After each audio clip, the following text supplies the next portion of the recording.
I'm generally not a woo-woo kind of person. If I don't get something, I want to unpack it, get the facts. But the ocean, it's a part of me. You could say it runs in my blood. My grandmother was a freediver, an ama. She helped me feel its rhythm and understand how one breath could last a lifetime.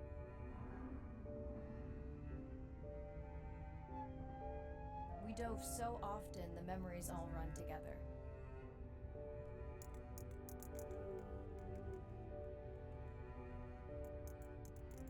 Except one.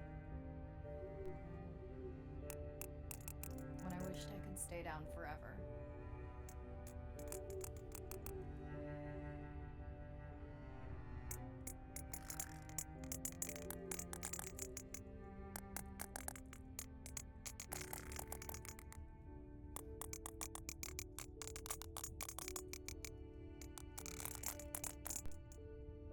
The ocean cast its spell on me that day.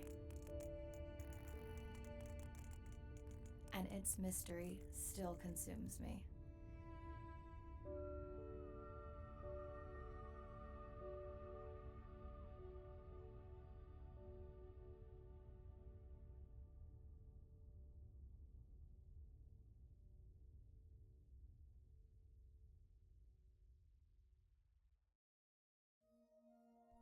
Day 1, submerged atoll, Western Pacific. It's great to be diving again. I'm anxious to find our sperm whale family and look in on our mother-to-be. I'm also excited to test out Andre's new tech. Ocean X is expecting a huge audience for our first live stream, given how bad things were in this region a few years ago. No pressure though, ready to dive.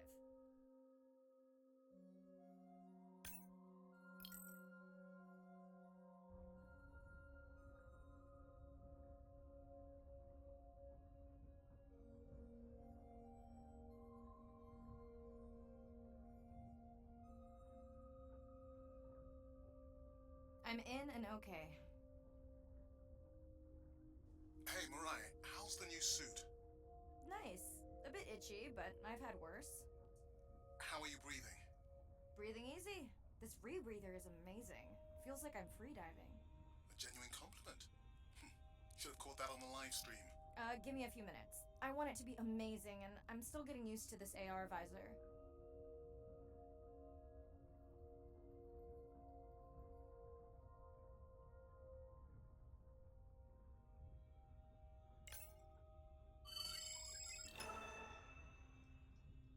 Done. How many scans before the AI is trained on a creature? It will vary. There are many factors that affect the confidence level of a match. So you don't know. Got it. Now point me to the buoy so I can try the hydrophones. I want to make sure all the tech is working before we stream. Arena, how you feeling? Haven't thrown up today. Well, it's still early. You gonna be okay with the live stream? I may let you do most of the talking. Once you reach the buoy, you can triangulate the sound of any animal. Clever. Thank you.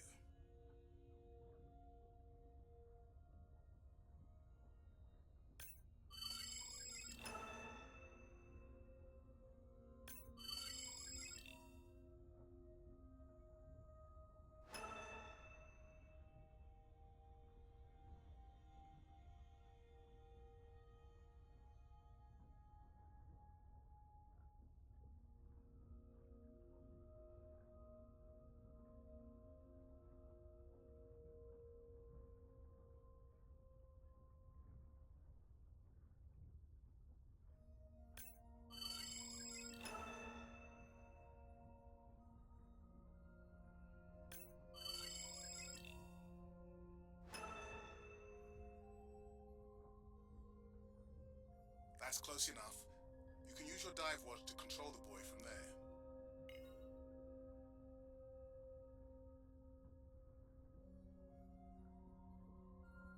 Refresh me on the controls. Move the targeting circle around. Each sound will get louder when you are close to locking in on an animal's location.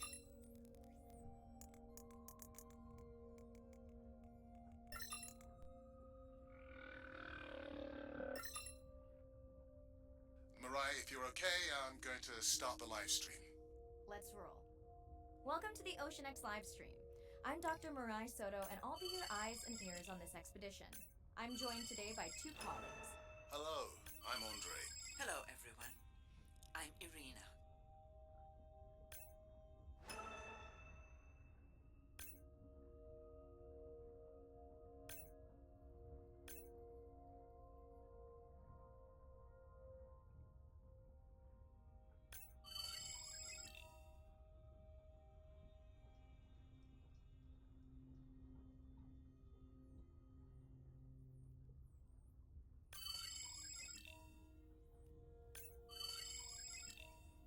Don't get too jealous, folks, just 'cause I'm swimming with dolphins. My grandmother always warned me that although they're cute, they can also be pranksters.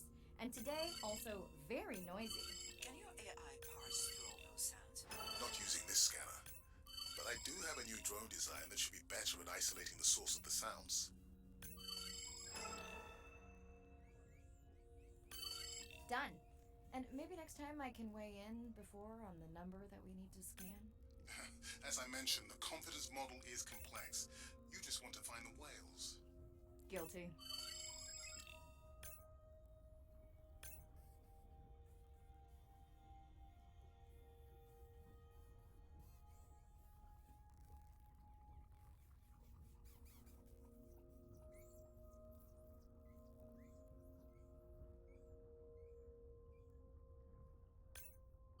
That looks to be a sperm whale. I think I saw this bull from the sub. I wonder how far he's traveled. Once we have a reliable ID on him, I'll see if anyone has tracked him before. Nice.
Looks like we've got our first singer. Fantastic. Hopefully on your next dive you can record his song to compare with other humpbacks in the area. Fun fact, in addition to being an engineering whiz, Andre is quite the musician. Are you still writing music? Not for years. Dry spell? More like raising teenagers.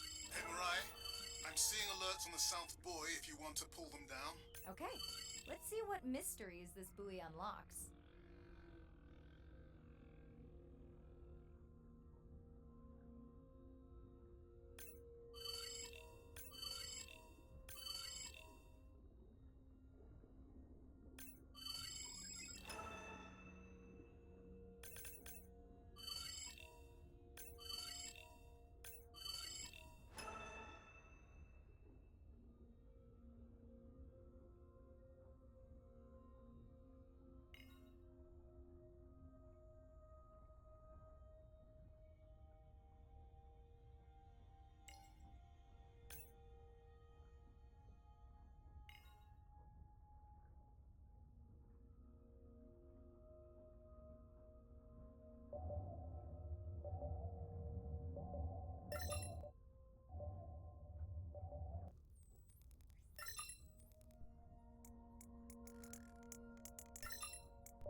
What does that sound? Did I break something? I've deployed acoustic modems to transmit from other sensors. For those of you who have no idea what he's talking about, he means we use sound to transmit data, so we can have Wi-Fi in the ocean. Impressive. What kind of bandwidth do we get? Like 1990s dial-up.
humans triggered this whole area?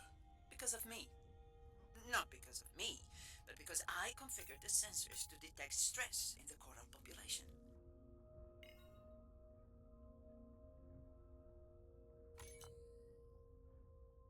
Okay, let's find out what's causing that stress.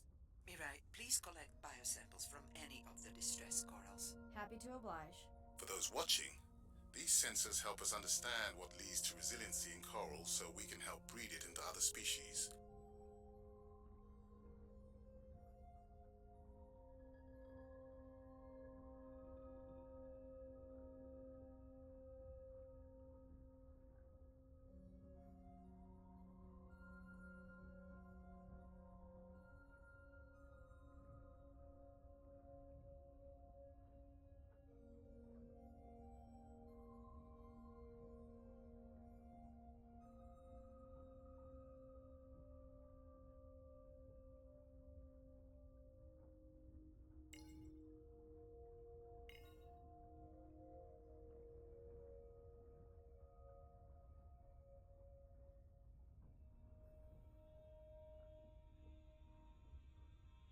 Done.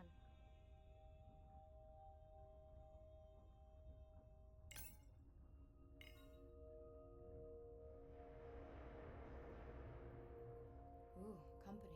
Unbelievable. That sounds too close to be outside the research zone. One of the waypoints went down. Do you think that's related? Yeah, probably.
Red light must mean a serious alert. Yeah, dead battery.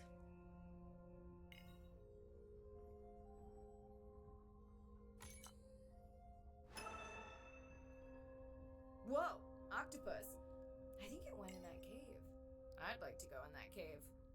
Let's be real. There's no way I'm not squeezing through here to follow that octopus. We'll definitely want to practice diver rescue at some point. Well, maybe. Mirai, please be careful.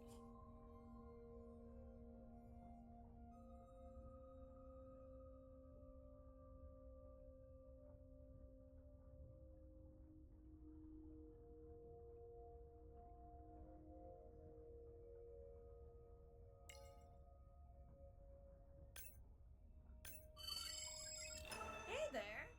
Sorry to spoil your hiding place.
Fun alert. Looks like some young dolphins are having a play date.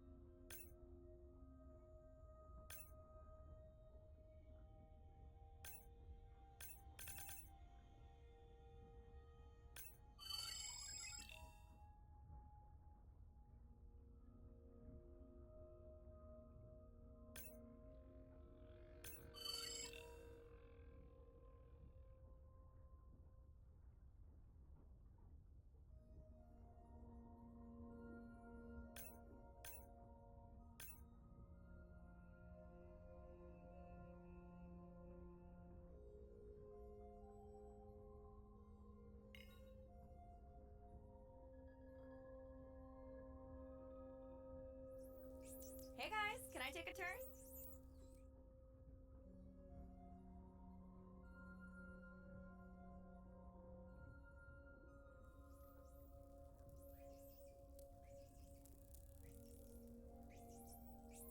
Well, you don't see that every day. At least I don't. Frankly, neither do I. Mirai, sperm whales. And they must be your part because I have a tag signal that is definitely ours. Pushing the waypoint. On my way.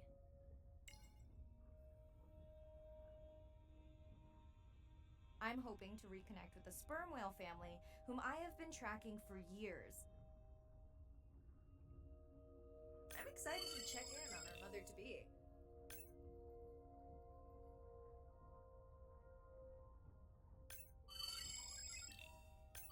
Mirai clearly has a fondness for these creatures.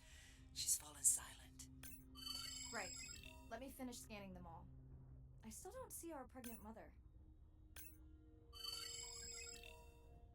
Done. Good. Everything all right? I am now. Look. Our mommy whale has delivered. Everyone say hi to her beautiful 1-ton baby girl. Is she okay? Mirai.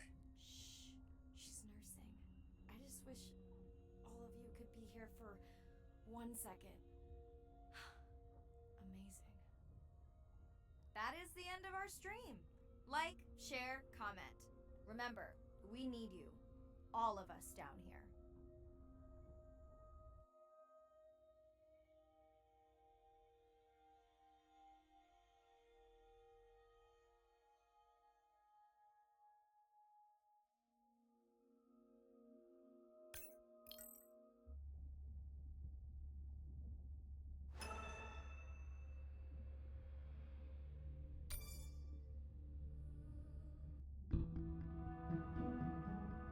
My family used to go to the beach every summer. For me, that was my favorite thing to do all year long. Hearing the seagulls, the sound of the ocean pounding on the beach. For me, that was just grounding and relaxing and fascinating all at the same time. The physicality of the ocean.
Thanks for checking in. Hey, Andre. Nice dive. How are you feeling? A bit tired, but I can't wait to get back out. Can you believe we found the family on the first dive? And they have a new baby girl. I know. Well done. Feeling settled in the sub. Has everything tested out?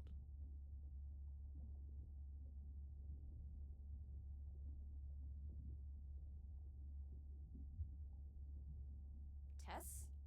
I knew I forgot something. This solo sub test makes me nervous. We're definitely fitting it out for 2 pilots next time. Are you volunteering? Well, not if you're choosing the playlist. Snob. I think Arena was enjoying my tunes quite a bit on the trip out here. No comment. So, I have something I know you'll want to see. It's what the live stream saw of A12 and her baby. I didn't think you expected her to deliver so soon, though. I thought she had more time given her weight, but it was hard to know for sure. What's the about? Just noting her low weight. Also wondering when you'll find the rest of her pod. Maybe they were diving. I'll find them. Hey, I was thinking we should name the baby whale Andrea. She has your kind eyes. And my bald head. No, I'm putting her in the sim as A17. Oh, you're so sentimental. Hey, where's Arena? Probably in the head throwing up. She threw up one time. Why are you being so hard on her? I just don't like the idea of using priceless expedition time to make pharmaceutical companies richer.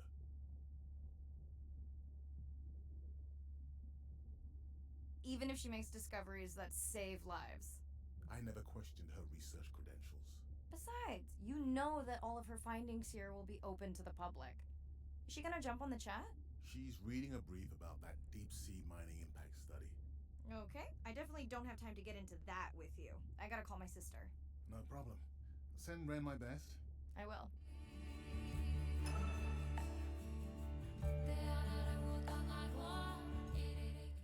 Hey girl, aren't you supposed to be 20,000 leagues under the sea? I am. I'm calling from the sub. That's crazy. Hey, did you show Nana my live stream tonight? School's great, thanks for asking.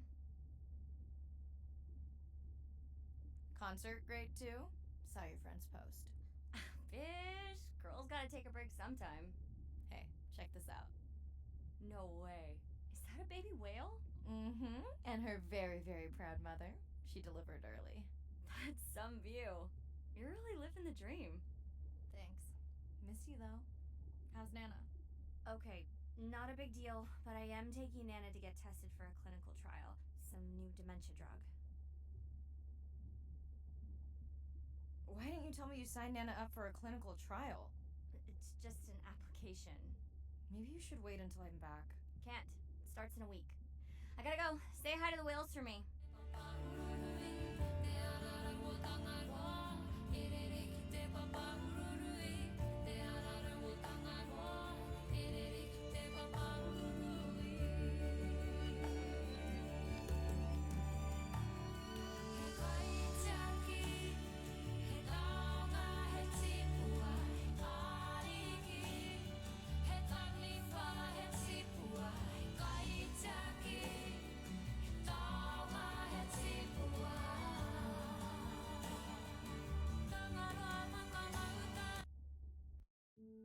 Day 2, back to the atoll at sunset.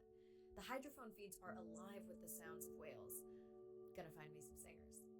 I'm excited to test Andrea's new Manta drone. Kinda like the Swiss Army knife of stealth drones. I'd love to spend the whole dive hanging out with baby Andrea, but miles to swim before I sleep. Ready to dive. I'm in and okay. Looking good, Mirai. The Manta drone is ready for its first zoom scan. Now I get to see why you talk about it so much. Only the best science for you. Buoy ahead. Bet we'll find some whale vocalizations. Well, I'm not taking that bet. You always find whales. You'd find them in your bathtub. What kind of bathroom do you think I have?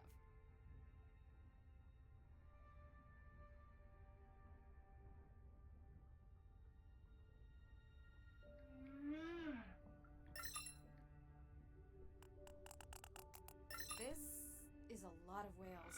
It's staggering the number migrating through this area. Hey, don't jinx it.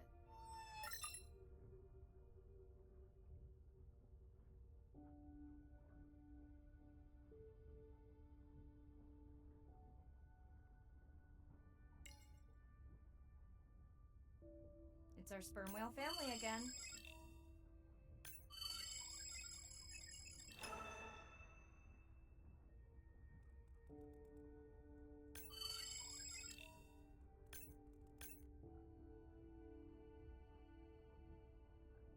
The Mantidrone will match speed with the creature, so you can concentrate on steering it around to find the places you need to focus.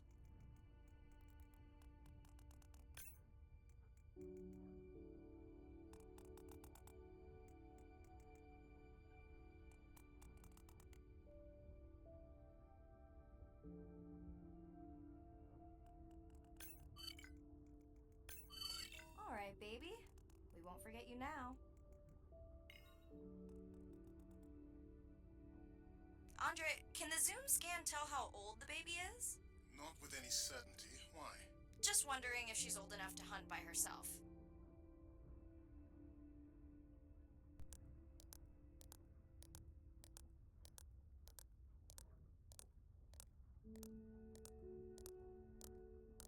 I wondered. She still seems pretty young to go that deep. Will she be okay alone while her mother dies? She should follow the pod. Her aunties will babysit while the mother hunts. Wish I had them when my daughter was born. Takes a pod.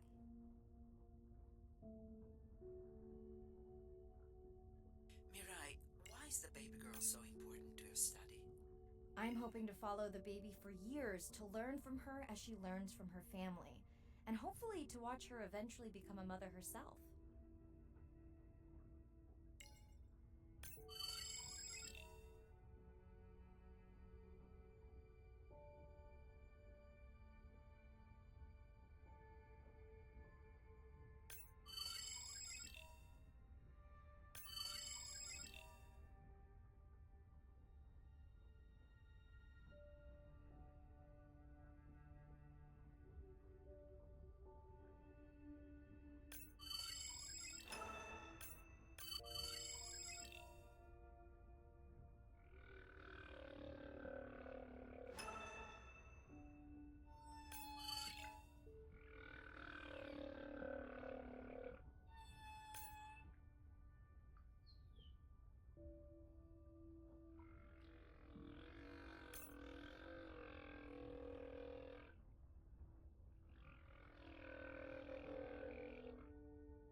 How will you know it's M1 when you see it again? Each humpback's flute is unique.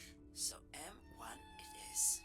Andre's software is helping me understand the structure of their songs so we can try singing back. More like playing back. I'll synthesize a song that mirrors one from another region to see how these whales react. Because Andre doesn't like my singing. It's more the songs you sing, actually.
Approaching humpback M2. Looks like he's on a date. How can you tell? It's like they're dancing to his song.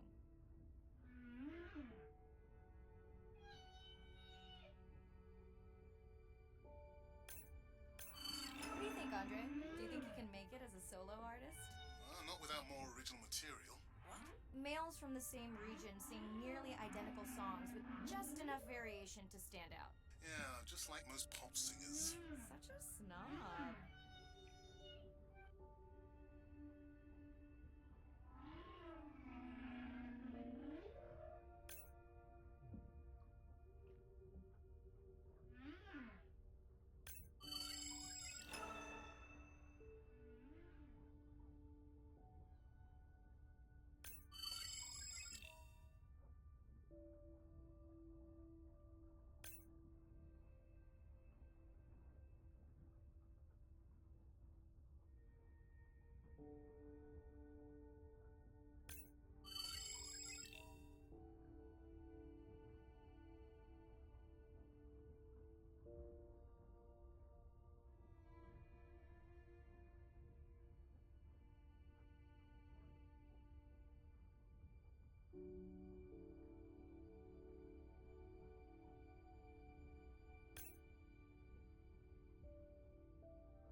Let's hope the Whalapalooza continues.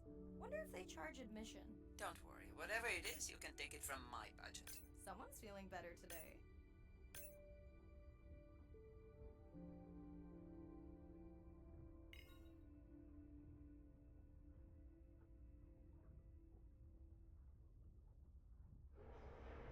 Well, I guess it worked.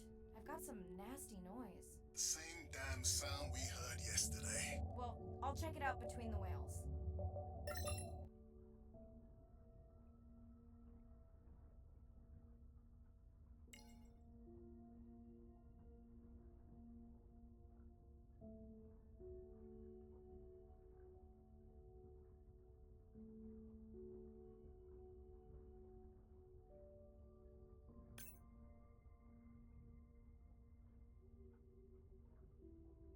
Looks like another area sensor. Okay, Mirai. Can you use the micro tags to mark the starfish for collection? Are you testing your collector drone? It's not a test. Irina needs us to collect a few for study. They are incredibly resilient. They can regenerate themselves from just a subset of their body. They're also invasive. Must have hitched a ride in the ballast of a ship. Irina, how many of these do you need? I'm missing the whales. Just a few.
Okay, micro tags deployed. Thanks, Mirai. That's plenty.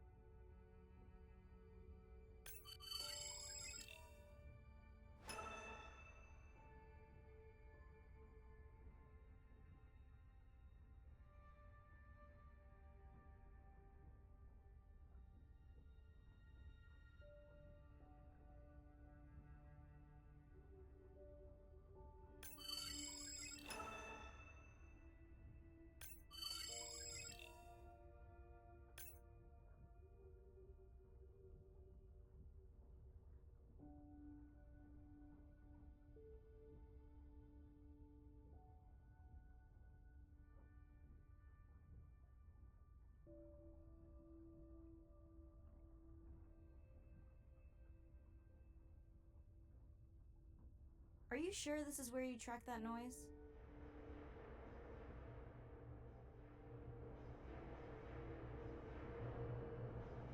I don't know, Andre. That sound is loud, but it seems pretty deep. Can't see how it could be coming from a ship. Yeah, I agree. It also keeps starting and stopping. I'll figure out another way to investigate it.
Andre, what was that other nasty noise? It was definitely digital. Low power alarm.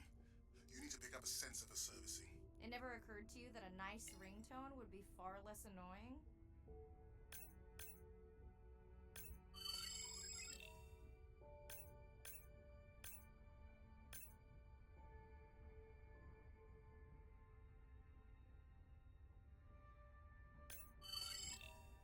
Mirai, please, get closer. You weren't this excited about the dolphins before. They're rubbing against the coral. Kind of a wellness visit.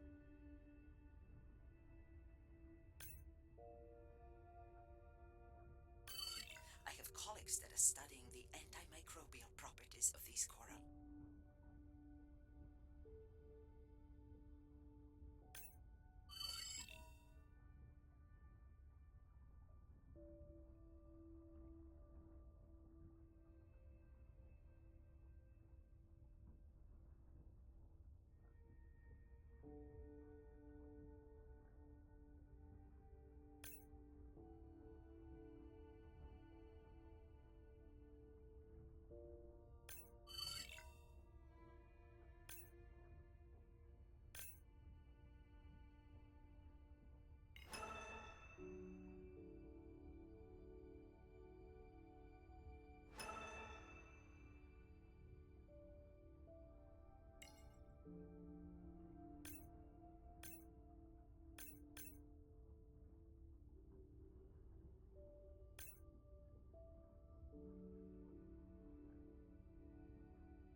Hey Andre, those reef sharks like your ringtone.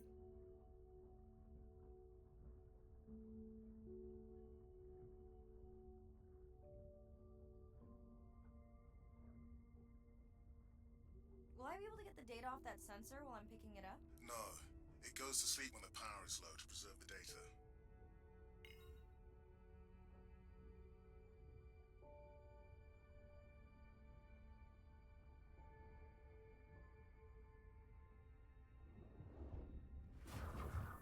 Whoa! Did you see that? Shame that wasn't on the live stream. Have you seen one do that before? Never! I'm picking up a tag from the sperm whale pod, pushing the waypoint now. On my way.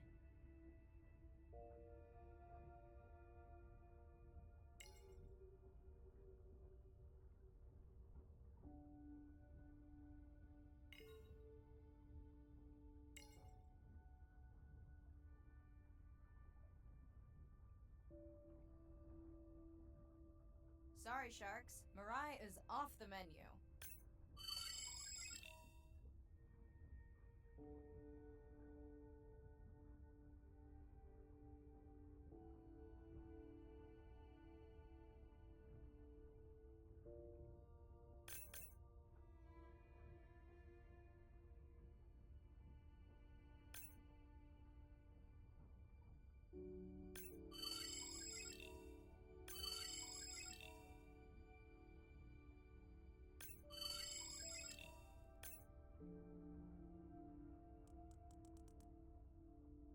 The baby's back with the rest of the pod. What's it doing? Nuzzling, probably calling for its mama. Are you calling for your mother?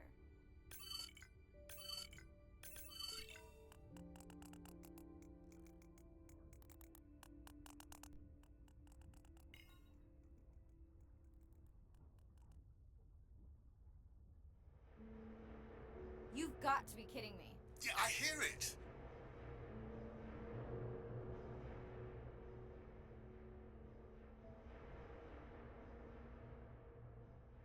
There they go. That was our shot.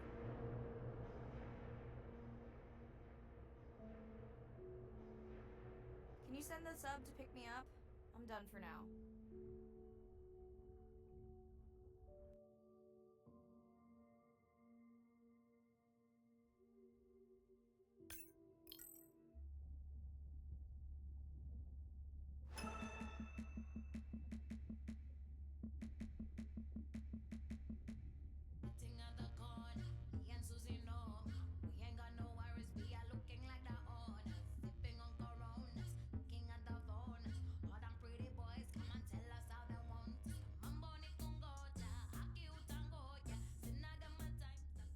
Hey, it's Ren. Leave a message at the beep. Is there actually a beep? Hey, Ren. Why's your phone off? You said this was a good time to call. Ignore that. Someone was messing with my whales today. I was just hoping I could vent to you a little.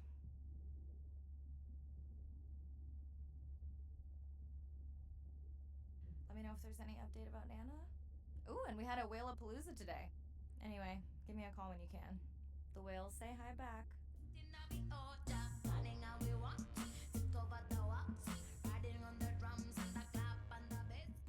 Hey, Mirai. How are you?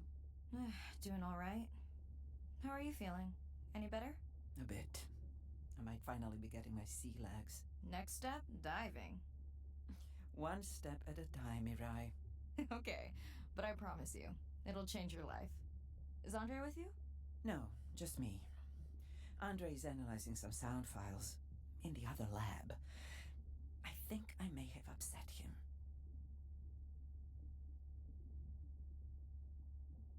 You upset him? Or that noise upset him? Because it certainly upset me. He was overreacting, and I pointed it out. I was not overreacting. Andre, I didn't realize you were on. What did you find? This is video and audio from your last dive. And this is an analysis of the sound that spooked the family.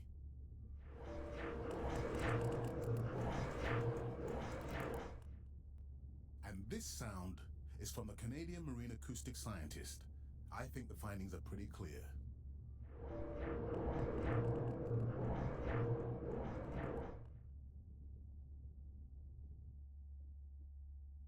Andre the detective. More like a prosecutor. Andre, who is messing with my whales? Deep sea miners. Here? In the research zone? It's off limits to commercial activity. And when has that ever mattered before? We don't know that they are in the research zone. They may be just outside it. We knew they were doing an impact study nearby. What are they after?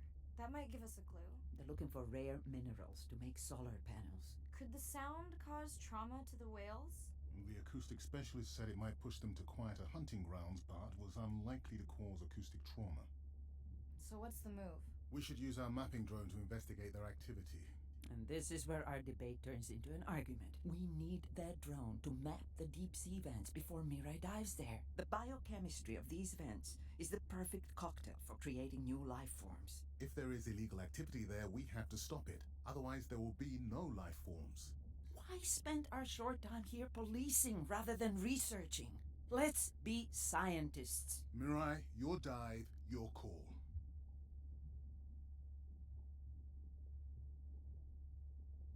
I'll dive in the vents without a map. Nobody messes with my whales. Shake it down, shake it down like. Hey, Mirai. Sorry I missed you. Misplaced my phone. Whale-a-palooza? Is that a real thing?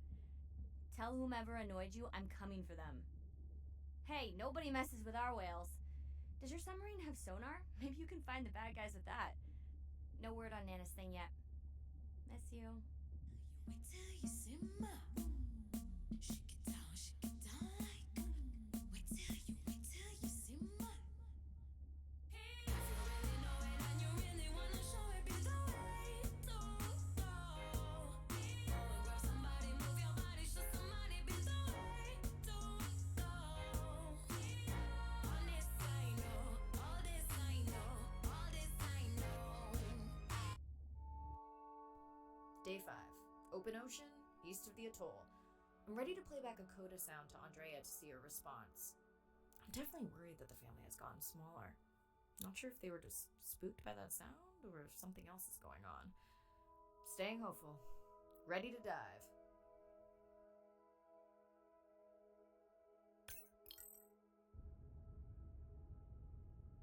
I'm in and okay. I always feel like I'm swimming in place in the open ocean.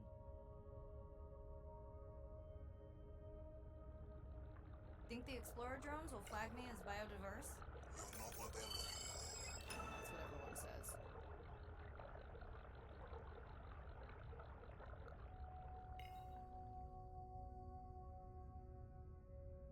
Approaching the buoy.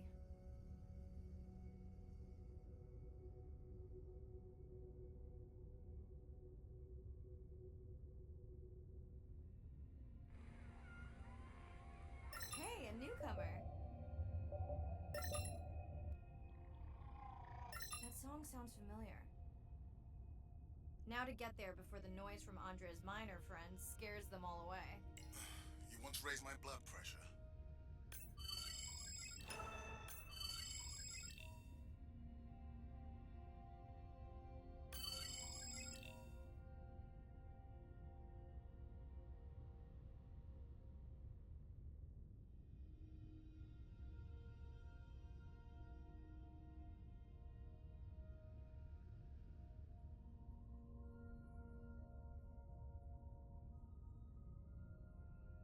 I was not expecting to find orcas. They don't look like killers. Top of the food chain, just like us, minus the urge to destroy ourselves. Has anyone been tracking them? I'm still waiting to see if there's a match.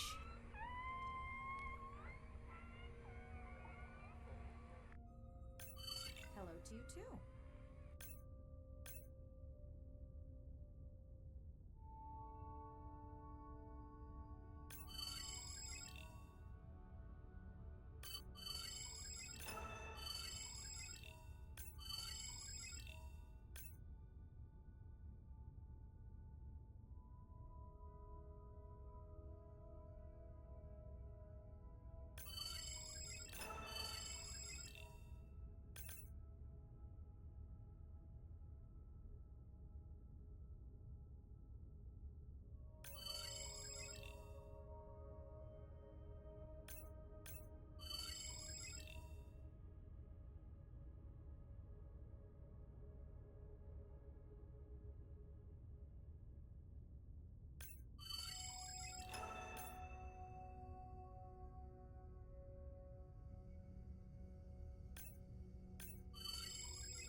Andre, are you seeing this? Is that a leatherback turtle? I didn't think there were any left here. What happened? Egg poaching, and the nesting beaches got too warm.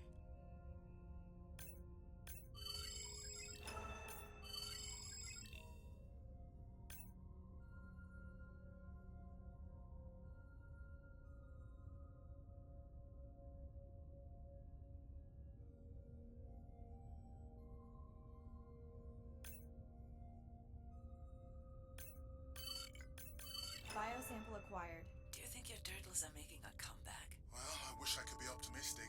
It's just as likely our turtle is taking the long route home to somewhere else.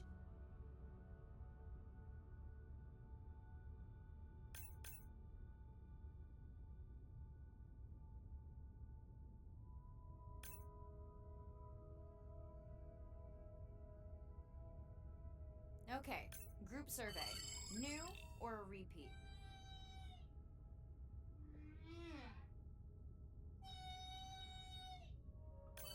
So glad to hear you. Those noisy neighbors silenced enough of your friends.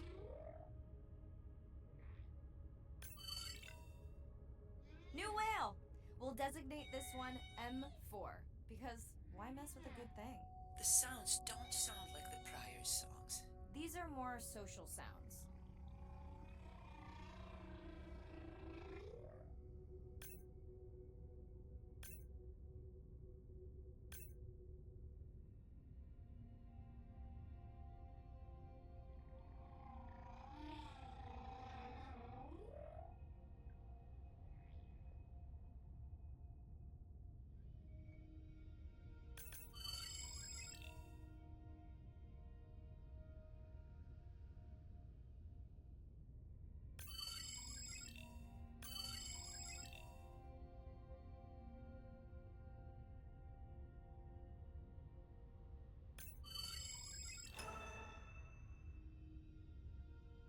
Feels like my birthday, and that buoy is my present.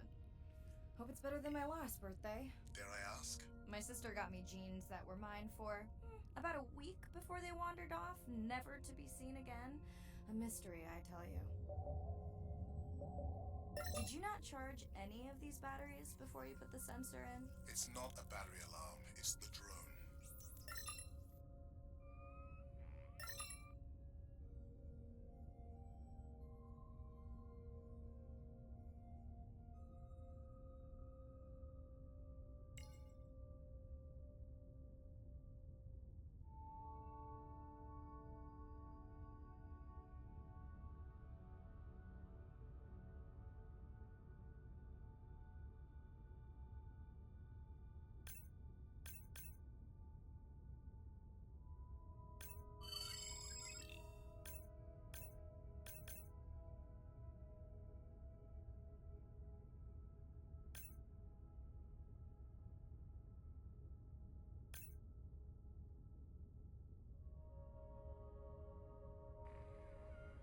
Hello! I just met your friends.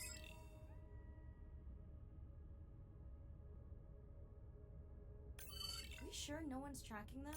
Nothing's turned up. Pretty low weight. Irina, do you think this one could be sick? I'm honored you believe I could tell from this distance that my knowledge of disease extends to all species. Fair enough.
definitely not a dead battery.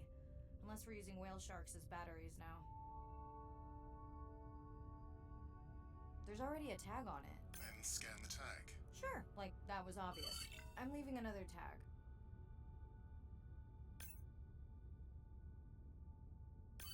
Much better than a dead battery.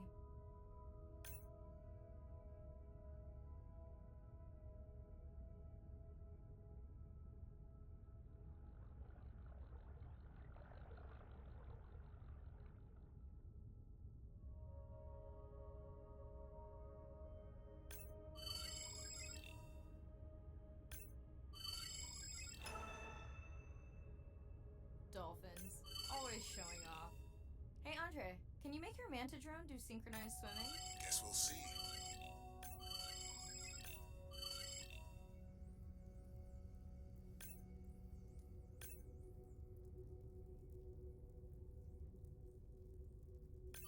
Let's log you in.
Didn't you pick this dive location because you tracked the baby's pod out here? I said they were heading in this direction.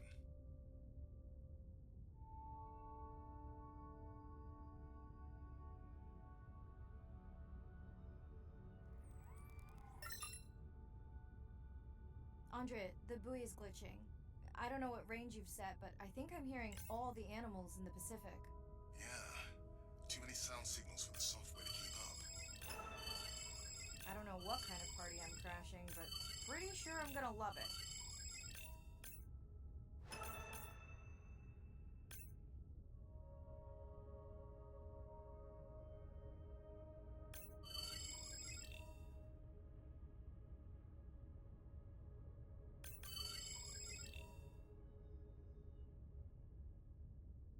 What is happening? It's a bait ball. Humpbacks? Orcas? Very unusual, but everyone's gotta eat. Are you safe down here? I'll try not to be mistaken for a fish. Of course dolphins show up. Never like being left out of the action. They want leftovers. Good luck to them. They're up against bigger stomachs.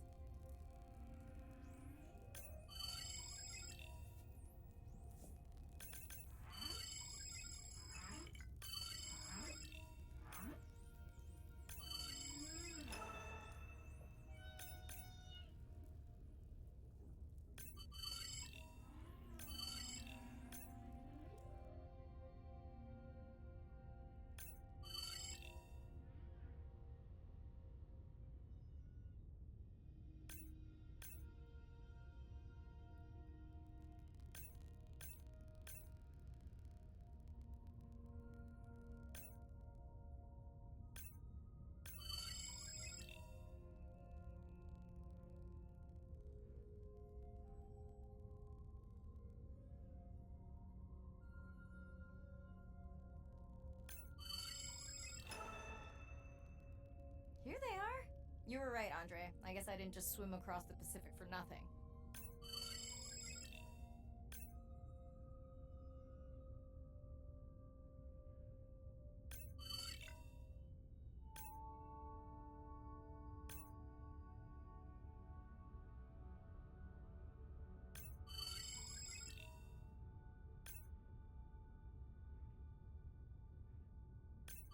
Are there fewer than before in this pod?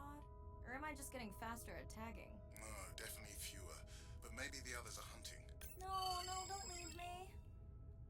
The mother stayed with the baby this time. Okay, ready for playback? I've prepared a coder you can activate from your dive watch.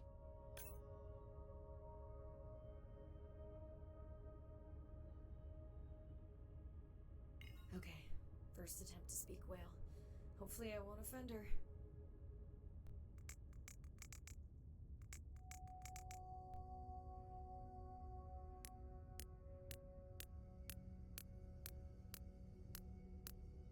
Echo clicks. I could feel it across my body, just checking me out. First contact. She zoom scanned you. You have no idea what that felt like. She was looking right at me. Whew, you have no idea.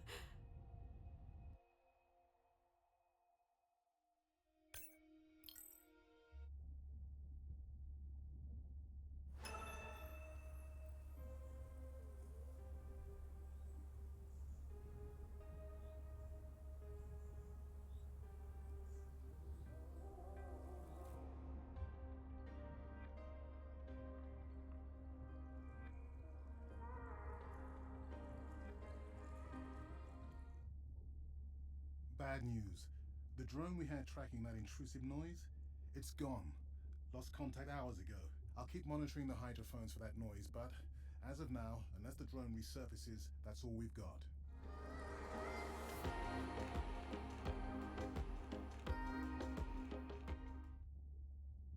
Hi, Mirai. It must be late there. That's okay. I'm on dive time. I showed Nana the highlights from your live stream. Did she recognize my voice? No. Maybe. She seemed to enjoy it, though. Are you doing okay with her? Kind of. You do this better. Did you want to talk about next semester? When you get back. It's complex. You know, I can look at coming back earlier. That's crazy talk. Go speak to your whales. Gonna try. Catch you later.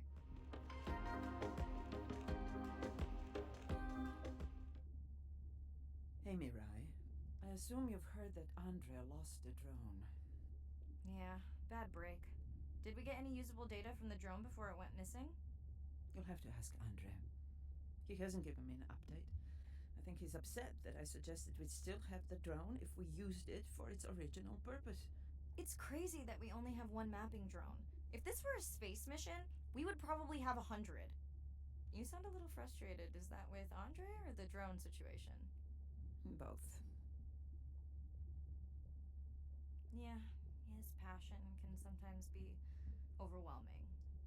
I just wish he wasn't so cold with me, just because I turned my prior research into a successful biotech business. Not every company is evil. Hey, that's right. I read about that. Was it fun being a corporate titan? Did you have your own jet? No jet. But I did have a pretty indulgent company car. Was that a yawn? Did you get any sleep? Not really. Between the drone and staying up to chat with my daughter, I spent most of the night staring out of my cabin window at the moon. My grandmother loved to take me free diving in the moonlight. It was magical. It's like the whole ocean glows. Sounds like a fun grandmother. She was. Is. She's alive, but suffers from dementia. Sorry to hear that. Thanks. Nana moved in with us after our mom died. I was 12. Ren was 4. Are you and your sister close? Definitely. Yeah, most of the time. It's complex right now. Where is your daughter? She's at university in the UK. What is she studying? Pre-med. But she also has a passion for music.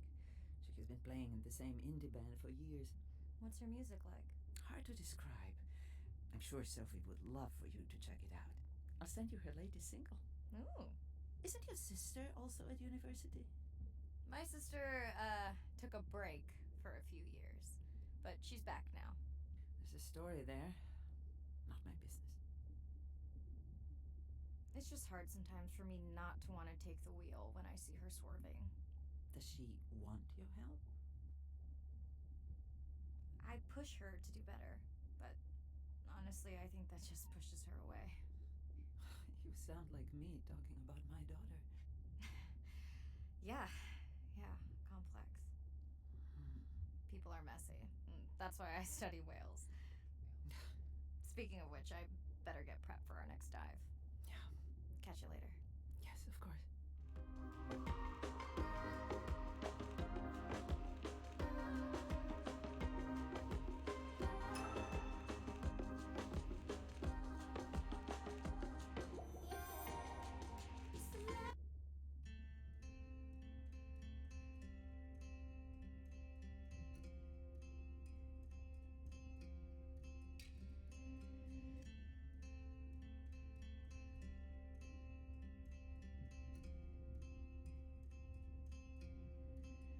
Like a stone into water, sinking to the bottom. I let the air out. I disappear further and further and further down. But my breath will rise to the top, rejoin at the surface. Now I'm safe, and what happens above doesn't. Day 7. About to enter the Twilight Zone. I'm following Andrea's family down to the seamounts where I hope to observe them hunting. Irina has been testing our samples and is worried about a harmful algal bloom being somewhere nearby, so I am to keep an eye out for that. Check. I'm also keeping an eye out for more turtles. I know they're out there, ready to dive.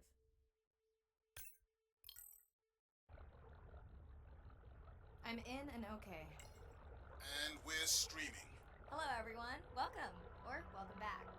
I'm diving near a seamount region, also known as the Twilight Zone, because it is just beyond reach of the sun.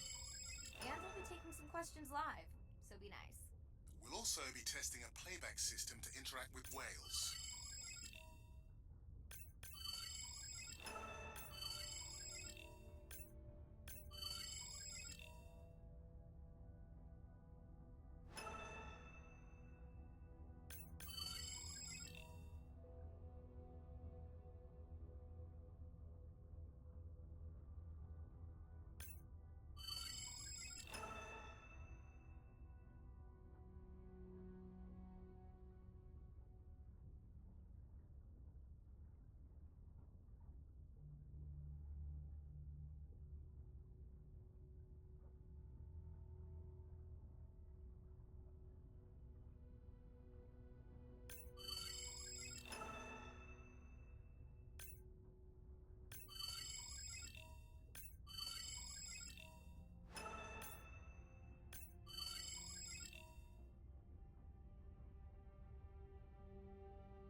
Want to hear something cool?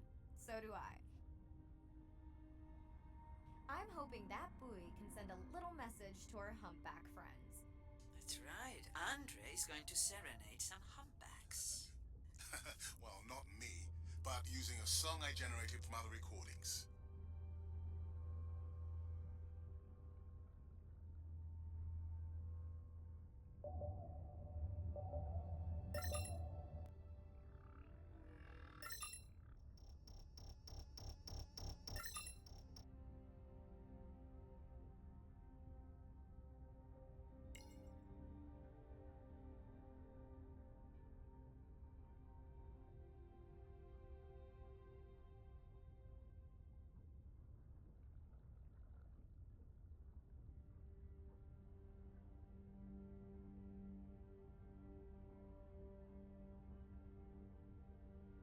Okay, time to see if any humpbacks respond to our song. Jordan wants to know how you will know. Great question. If we have recorded him before, we'll see if the influence of our song affected his. Scientists believe whales from one region can influence the song of whales from another when they mix. Hey Andre, we've recorded a song from this one before, right? We have. How quickly can you compare his two songs? Well, I need to wait for his song to complete at least one full cycle. And how long is that? 20 minutes, maybe more. Wow, that's a long, slow ballad.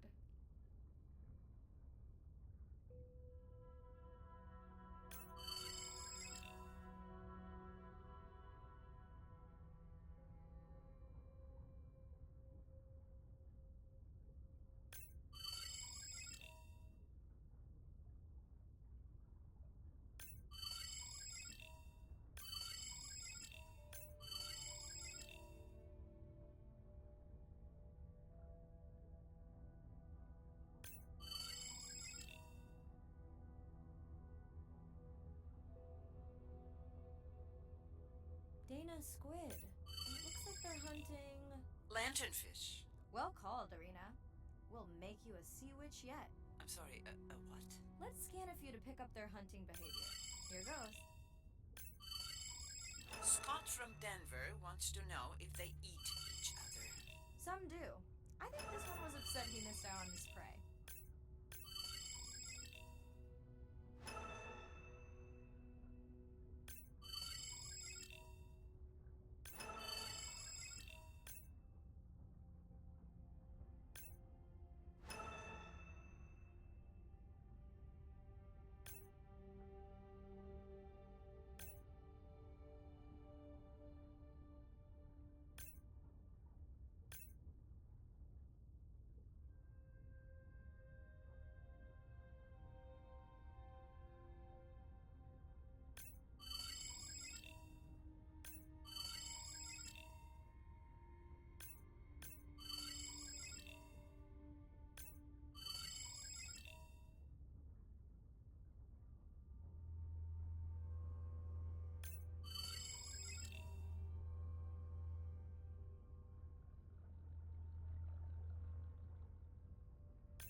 Another leatherback turtle, Andre.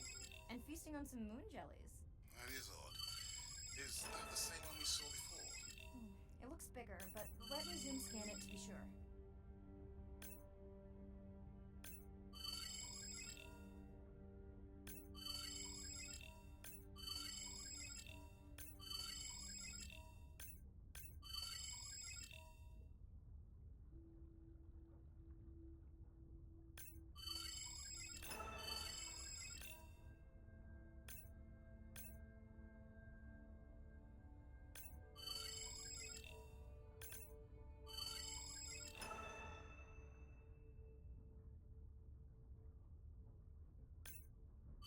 We can run the sample in the lab, but I am sure this is a different one.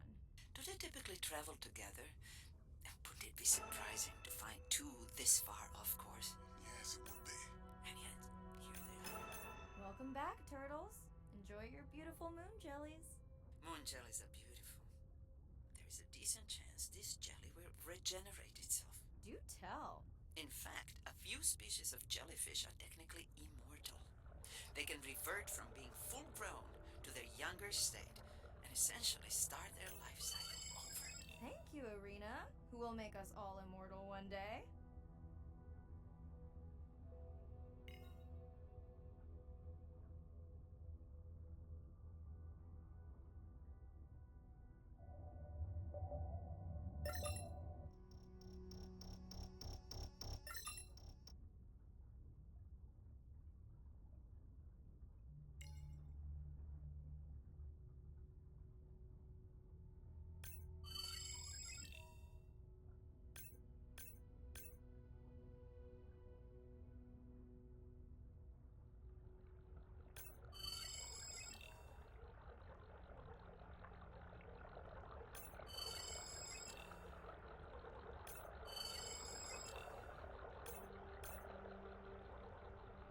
Great. I've been waiting for this. I've just activated your UV light. First of all, don't mess with my suit when I'm diving. Secondly, you spoiled my surprise.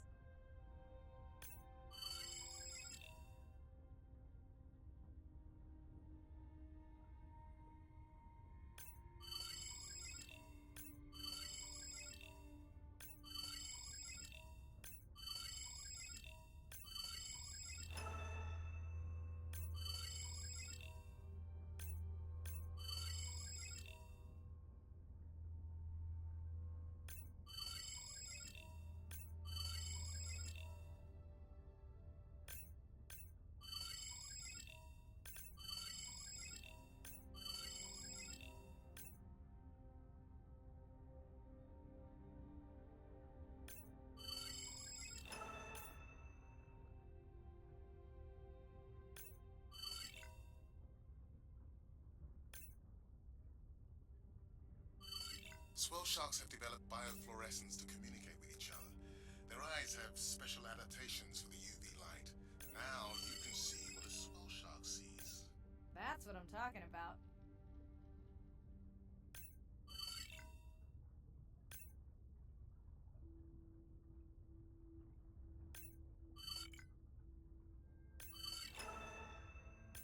Next, you can try the black light I installed in your sub. You did not. You did install it in your dorm room back in the day. Your wife showed me pictures. Well, uni was a good time.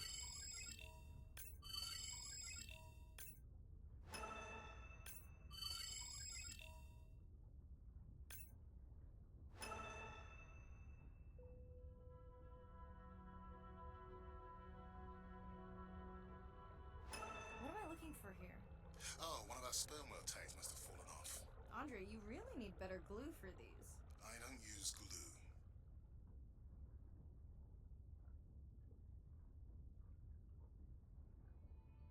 I've tracked down the tag. It's in a cave. I wonder how it got in here.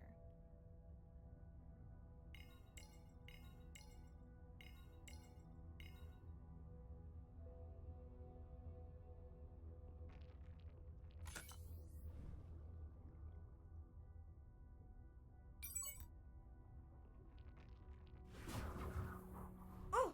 What the? Mirai! An octopus! Are you okay? Other than getting inked in front of a live global audience? You know, you might want to get that off you. It will probably attract predators. Oh, wonderful.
Okay, last boy of the dive.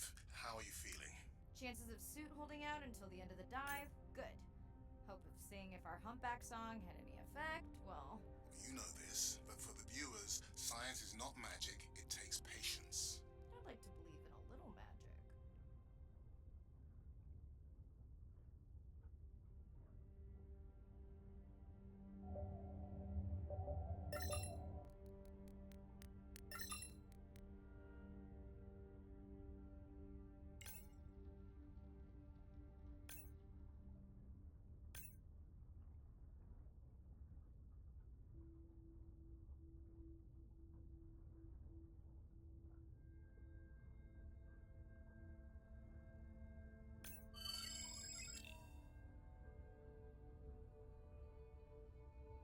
Sperm whale. I think it's... Yes, it's hunting! First time we'll be able to document it with Andre's technology.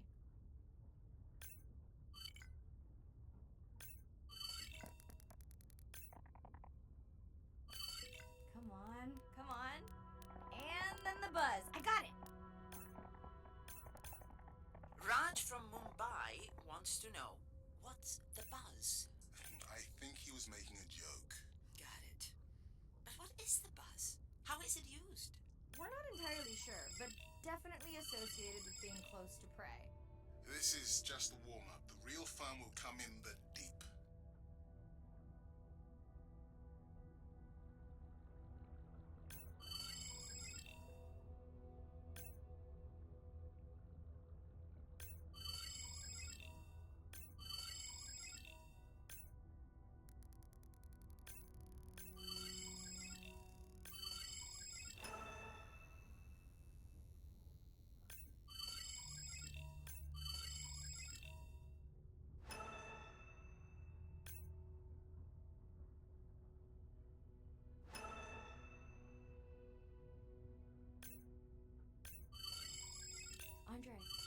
Andre!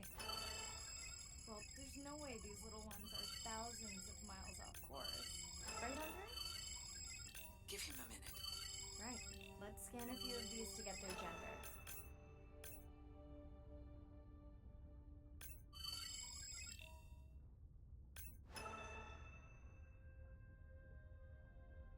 There's a tiny tag here. Andre?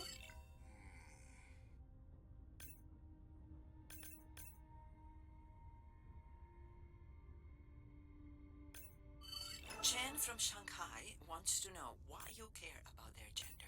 Well, their sex is determined by the temperature of their nests. Warming beaches wiped out the turtles in this region. Believe in a little magic now, Andre?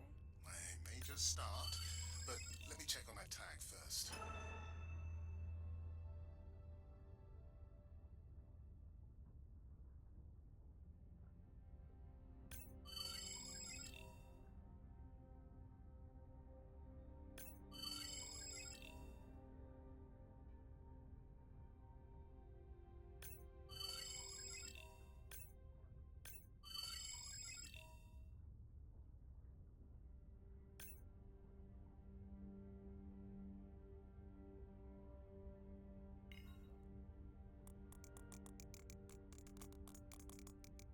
Oh, wow.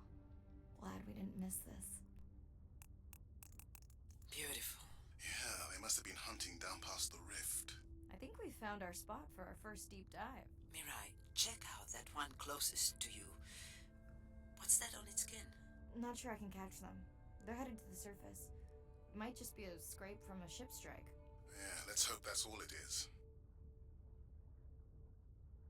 Let's end it here.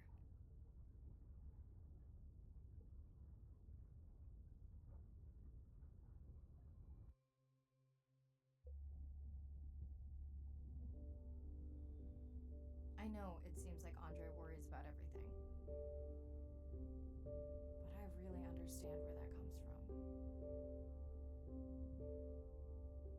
Everyone's seen the pictures, but I can tell you it was really tough to be doing hands-on work when we were losing entire species. For me, it was the whales. But for Andre, it was the turtles. I stayed to help him. Several of the other scientists did as well. By then, only Andre's protected nests were the ones producing turtles in the region. We all figured that the population was going to collapse, and eventually it did.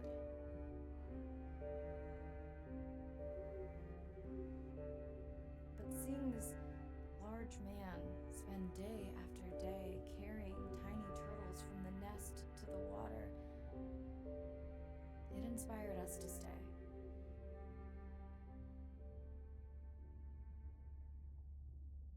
Coming back now, it feels like another world. Andre is not an angry man, Irina. He's just a man who gets angry when he sees people say it's too hard, or that they don't care at all.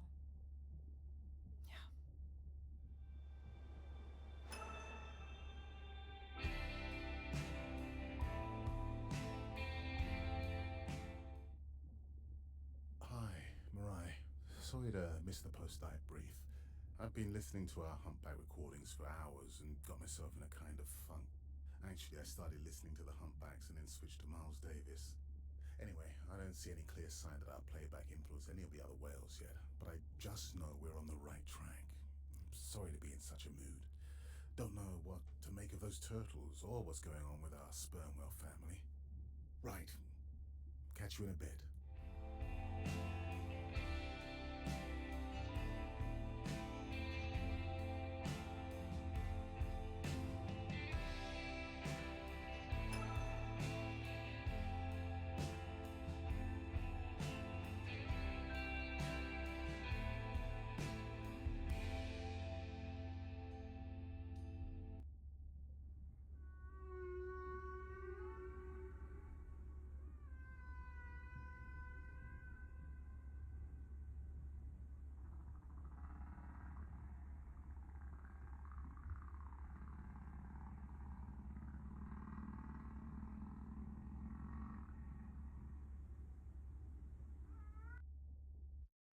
Day 12.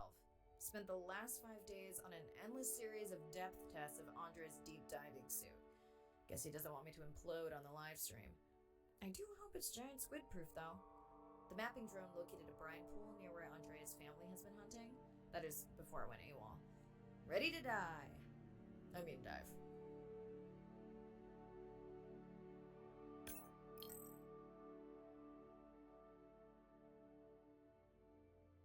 I'm in and okay.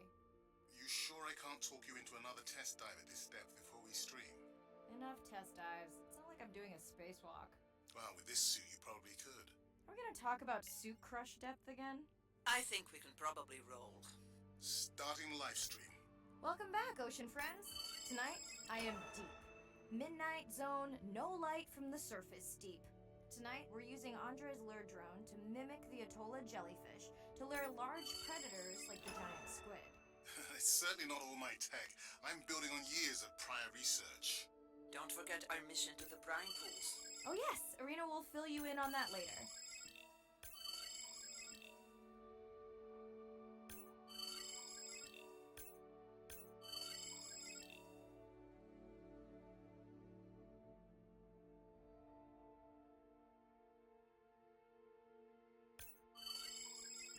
Okay, Andre, how do I find the lure drone?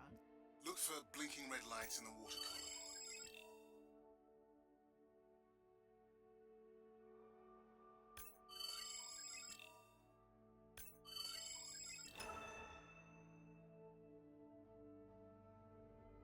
No need to get too close. You can activate the lure from there. Andre, have you done this before? I haven't, but others have. How long until we can expect the lure to attract a predator? It's hard to say. It's a big ocean. But if you lose patience, I would find some real Atolla jellyfish. I have a feedback system set up to improve the lure as you scan them. Of course you do. For those watching, we will be scanning these Atolla jellyfish to make sure Andre's lure matches the real thing. It does, but it can always be refined. Not much confidence in humanity, but plenty in himself. Got the jellyfish scans, though Andre doesn't need them. In truth, they should improve the lure. I would not waste your time. Getting a few impolite comments on the screen pointing out that giant squid don't feed on Atolla jellyfish. They're right. Actually, the Atolla puts on this light show when under attack, in order to lure creatures big enough to eat their attacker. Might have some useful human applications. I think we need more Atolla scans to improve the lure.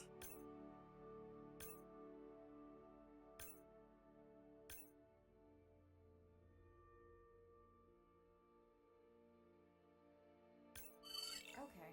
Whose idea was it to live stream this particular dive? I am glad I can't see the comments. I would agree. My grandmother had a saying for times like this. I'm not going to try my grandmother's accent on a live stream, but loosely translated, it means if you get bored waiting for a giant squid, you can always go to a brine pool. That's a pretty specific saying.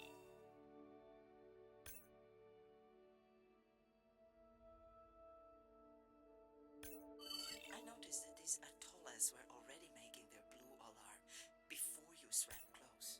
Most likely a sign that they have detected predators in the region that threaten them.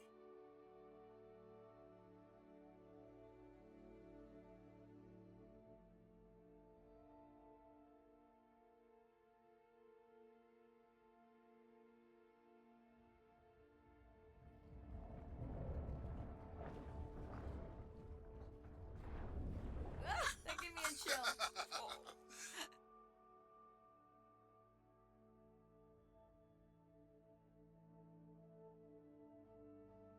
I know how much you enjoyed that, but do you mind if we check out the brine pool before we check on our own whale cam? If you insist. You got what you wanted. This is my giant squid. Is that another one of your grandmother's sayings? No, but she often used this one. Hurry up and collect my specimens for me. What an expressive language. It's no giant squid, but I promise you, you won't have to wait to find it.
welcome to the brine pool.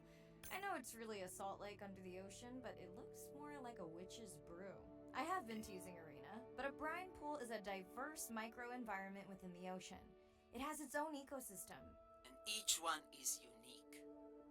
So that means the microbiology is unique and could hold groundbreaking solutions to human problems.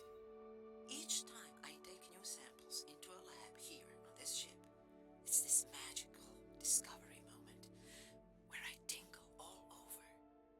I fund my own research so I can pursue what I know to be important. And people ask me, how much money are you going to spend to collect some bacteria at the bottom of the ocean? If these bacteria hold the cure for a disease that relieves even just a small amount of human suffering, how do you put a price on that? That is some giant squid.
Mirai, pushing your waypoint.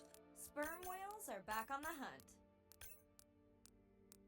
Look for the drones. They will seek out the sound of the sperm whales and then idle nearby. We hope that today, Andrea's tech will make it possible to document how a sperm whale hunts the giant squid.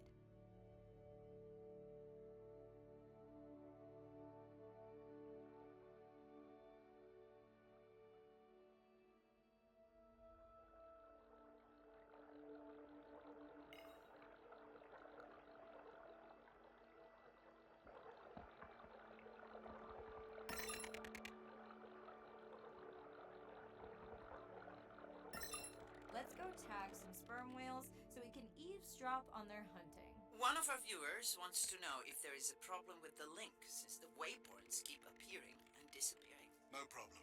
The drones are in stealth mode, so they will only track the whales by sound. I better swim fast.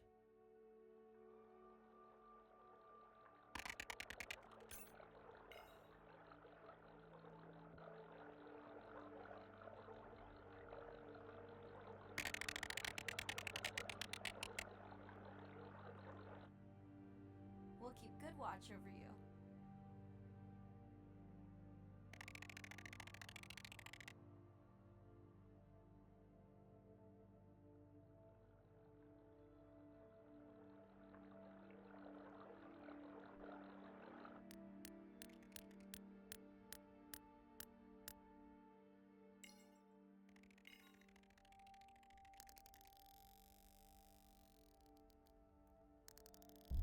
Whoa!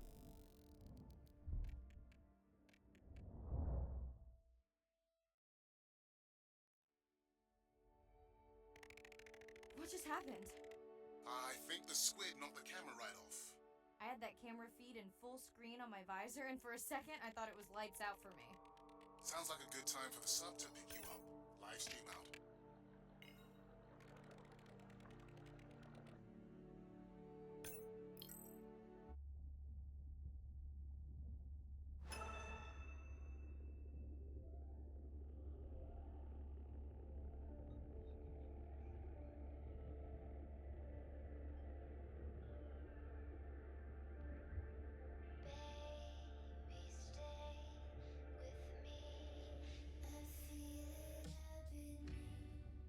It's Irina. Since there's no dive today, I'm going to lose myself in the wet lab to work on those samples you sent up from the brine pool. Hey, have you listened to my daughter's track? Interesting, right?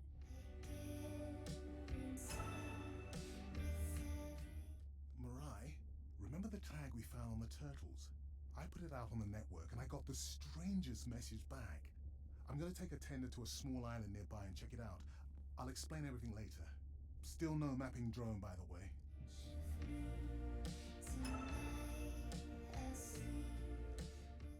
Hey, it's me. Nana didn't qualify for the study. Doctor says we missed the window. Whatever that means. Hard to tell what she remembers now. It's tough. Not sure my head's 100% there with school. Honestly, seems like a waste of money. Anyway, see you.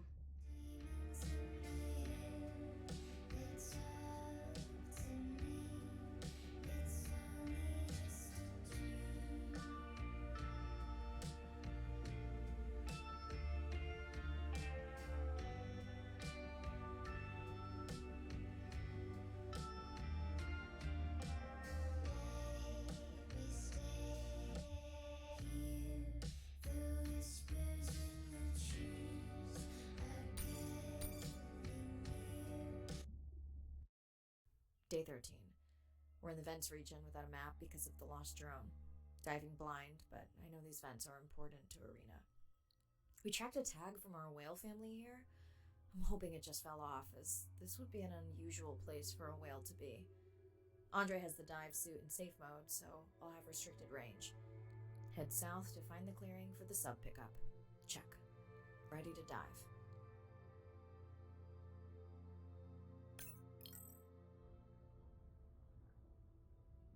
I'm in and okay. Remember, no buoys and no waypoints. I put a simple version of the mapping system on your Manta drone. Now, we won't get your feed live, so we'll hear you, but won't see what you see. I really wish we hadn't lost that mapping drone. Relax. You know I've got this. Of course, but we'll keep unnecessary chatter to a minimum to help you focus. Roger that. No chit-chat. Singing's okay, though, right? Arena, how will I know the difference again between a dormant vent and a live vent? The live vents would have 400-degree water streaming out, so that's one way. Check. Wide berth in the live hydrothermal vents. Sorry, I thought my mic was muted. This is a dormant field. No live vents.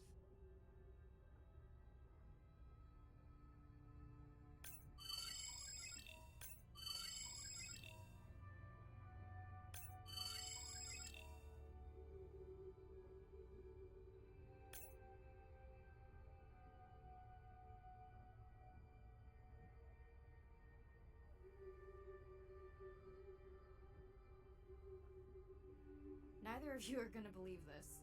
I think I found the mapping drone. Really? No way. Can you scan it to make sure? Scan confirms. I thought you programmed it to track the noise from the miners. I did. I definitely did.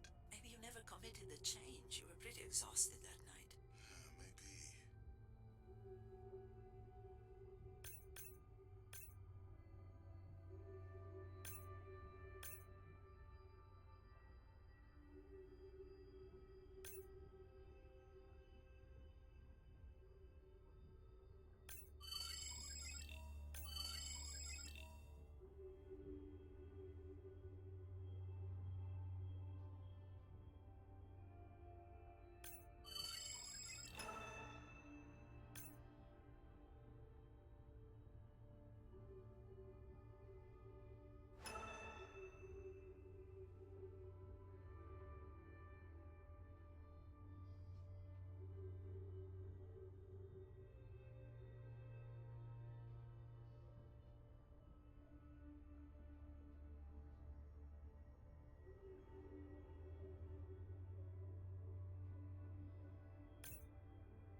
Okay, this dive just keeps getting stranger. How hot did you say that water typically is in a live vent? Is that a joke? No joke. Well, we're down one drone, but discovered an unmapped vent system. Mirai, this is great. I truly believe that these systems are the key to understanding the origins of life. Thank you so much for doing the dive under excitement, but I think I just discovered a new species of octopus. Not sure I can confirm that with just one scan. Sorry, didn't copy that. Actually, that might be the answer. What? To why the drone died. We were talking about the origins of life. My mind won't stop if it can't fit all the pieces together. The mapping drone may have cruised too close to the vent. It's got more delicate equipment on its underside that are not rated for anything close to that temperature. You sound almost pleased. Well, it's better to know the flaws so you can fix them. Irina, did you expect volcanic activity here? Describe, please. Red, glowing. Need more? Mirai, I would give that a very wide berth. Like maybe from your sub.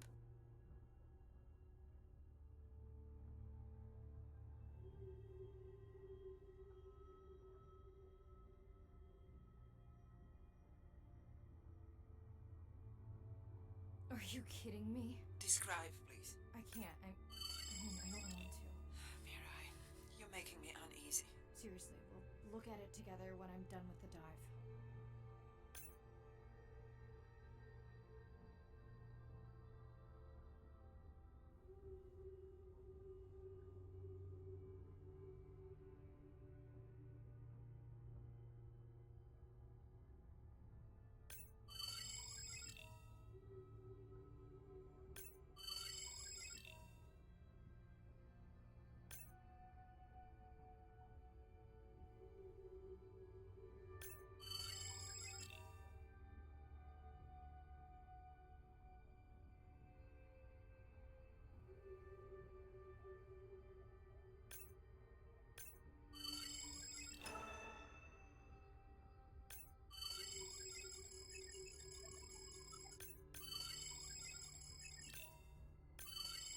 Oh no! What happened to you? Are you sick?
Are you okay?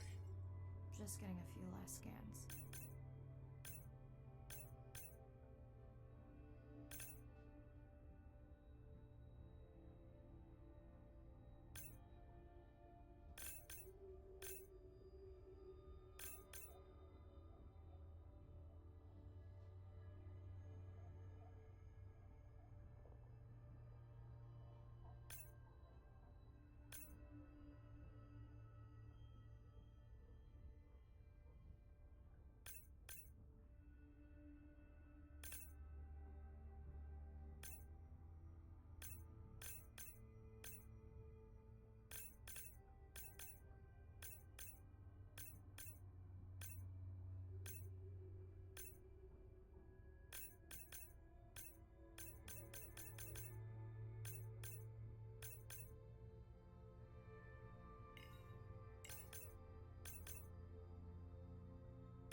And saying goodbye to a friend. Can you send the sub?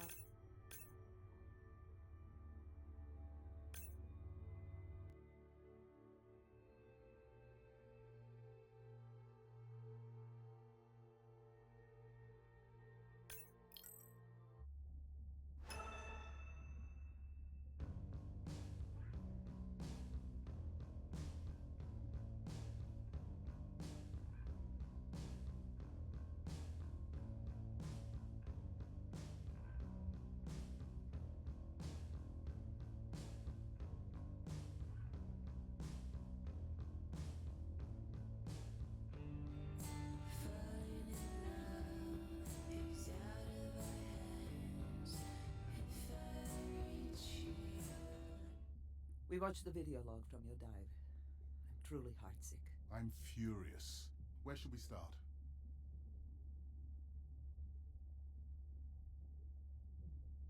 The destroyed vent. I couldn't believe how badly the seabed was chewed up. Vents that might have had a fossil record dating back over 1 billion years.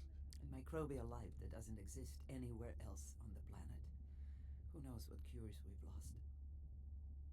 Your drone's a fallen hero, Andre. I think it spooked the miners before they did more damage. If you hadn't been willing to dive without a map, we would never have confirmed they were actively mining. Who gets the satisfaction of turning them in? We were debating that before you came on.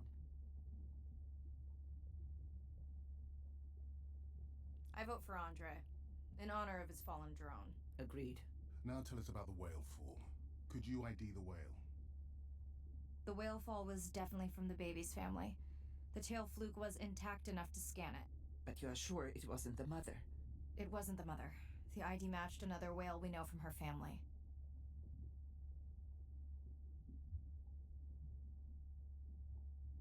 But it was an older whale, so it could have been from natural causes. Do you think there's any connection to the miners? They did plenty of damage, but I don't think the whale fall is on them. I can pull out anything from the scan log that might be worth investigating. Already have. Can you turn these into dive objectives? Right. Catch you in a bit.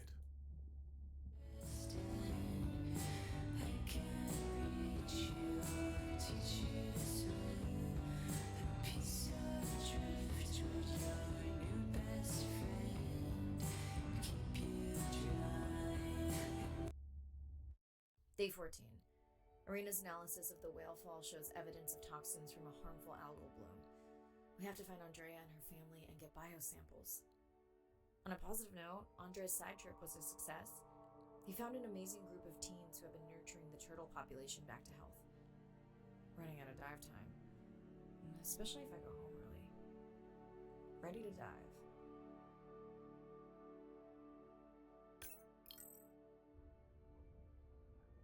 I'm in and okay. This area looks so different at night. I used to love diving in the moonlight. The pod was active in this area as recently as an hour ago. When was the last tracking data for the baby or its mother? Days ago. But they could be with the pod right now and just not making any noise.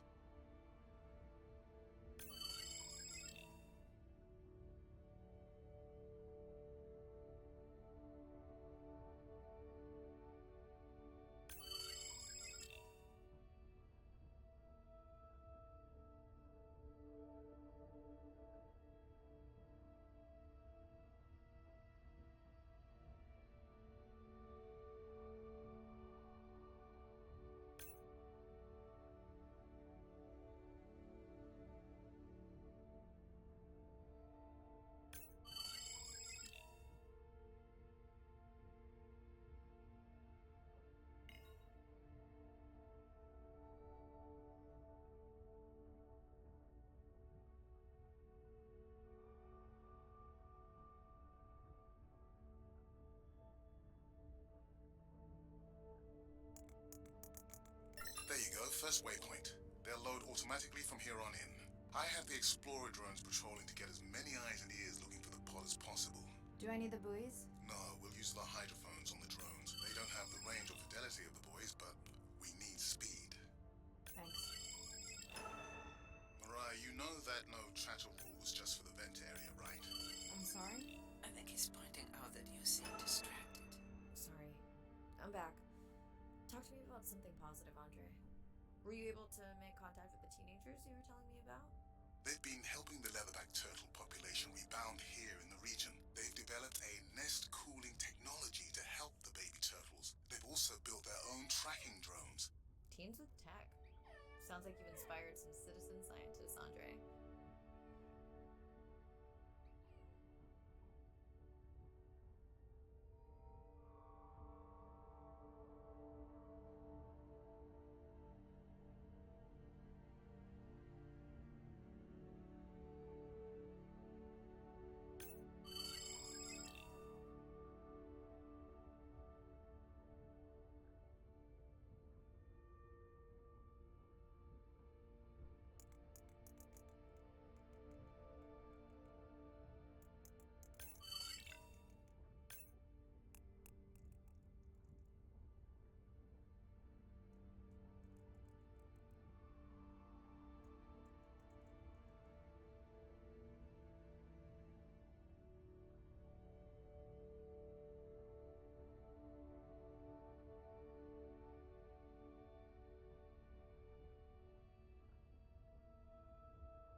lab ready to start work on the samples when you're done with your dive. How quickly will you get results? We can do initial screens quickly to narrow things down.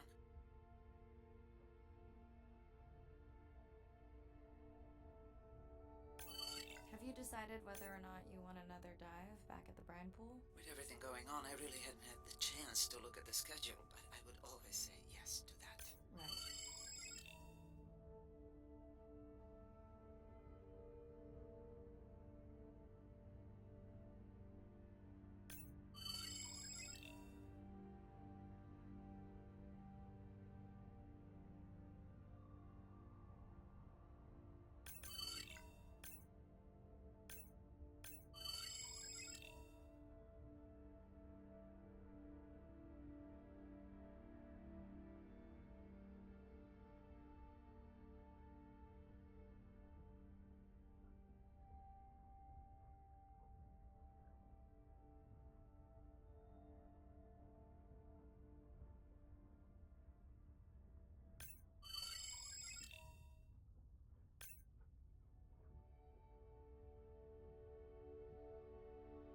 I don't remember having dolphins in the dive objectives. I added them because of their role in the disease that hit the dolphin population a few years back.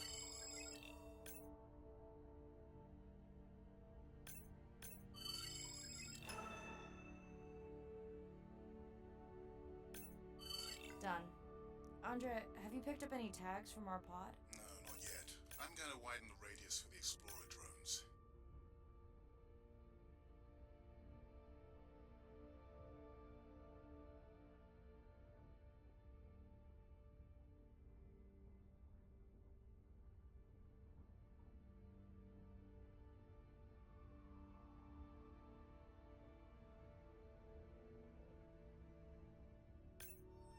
I'm near the waypoint and can hear a humpback singing, but I don't see it. I think I'm losing it. It's gotta be close. I feel like it's singing right in my ear.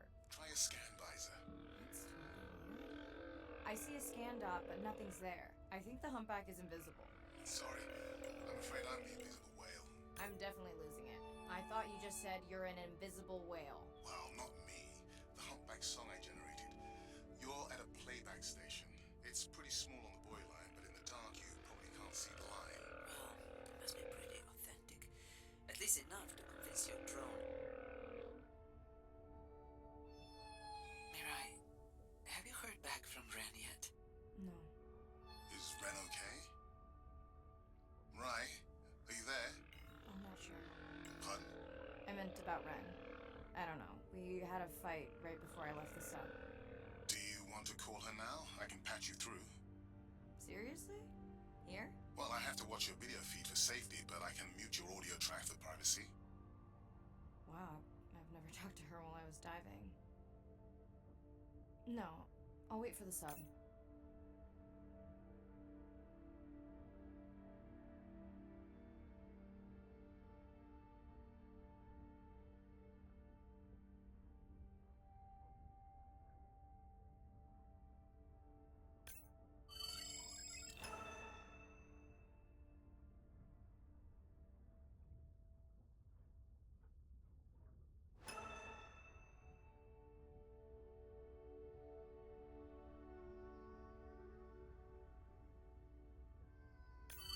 Okay, Mariah, you're on.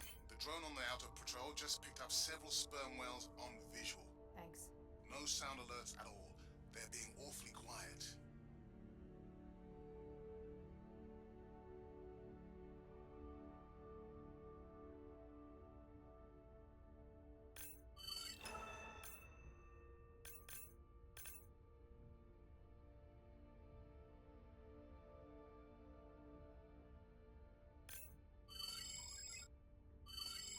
I think I found the pod.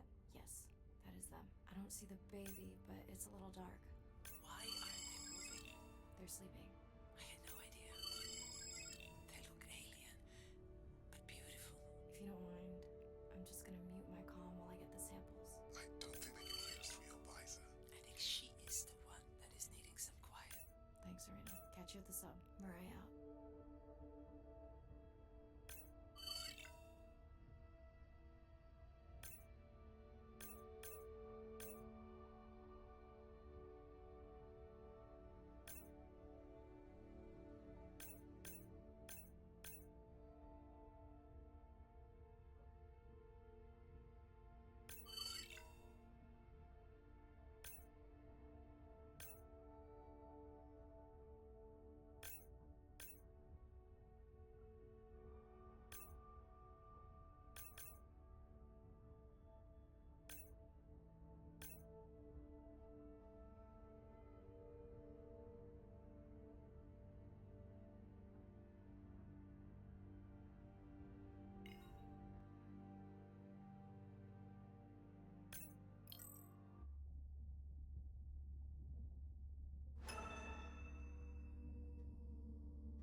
but we don't have much time. So say exactly what's been on your mind. We don't have much choice, so go ahead, use your voice. I've thought about it every day. I've wrapped my brains to find another way. Hello, Mirai. It's me. I don't see a sample from either the baby or the mother. Andre said you were going back out to look for them. I know you are still deciding, but I told him you're thinking about leaving the expedition early. As soon as I have results, I'll let you know.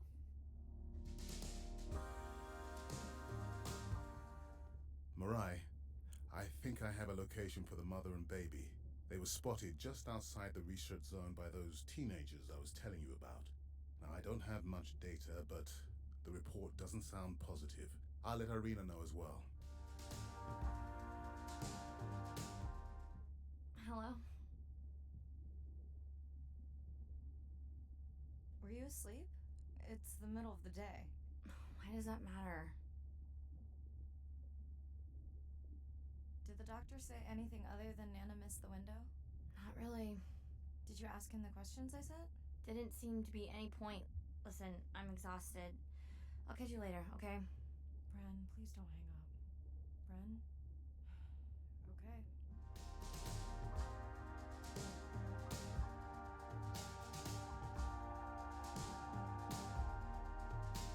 Despite how much I wish it, I won't belong to you. 'Cause no one in this world would ever vouch for us two.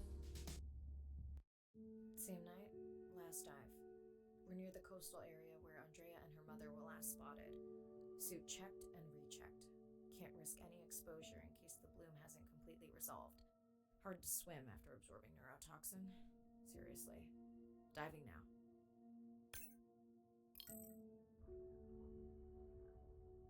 I'm in. Mirai, are you sure you want to do this dive? I'm okay. And you're sure you want to record in our streaming format? Yes. Ready? Recording now. Tonight we're recording from the open ocean in the Western Pacific. For those of you who are returning, we're trying to get an updated status on the mother and baby sperm whale that we've been following on our stream. We're recording tonight's stream because we have reports that the mother whale is distressed, and we don't want to surprise viewers if these reports are true. After discovering a whale fall in our research zone, we suspected that the whales may have been exposed to a toxin or pathogen, and are currently investigating. Samples from several females in the pod tested positive for a toxin that we believe resulted from exposure to a harmful algal bloom near the coastal area just outside our research zone.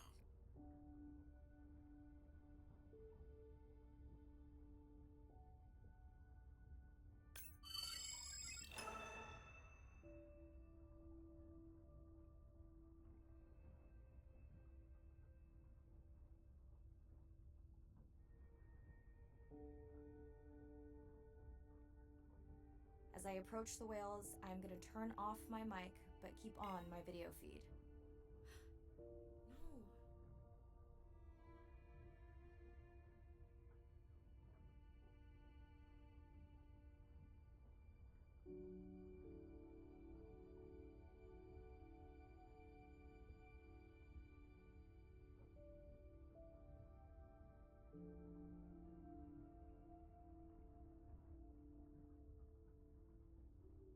The whales that we tested showed low level of this toxin, so we do not believe they will suffer from long-term effects.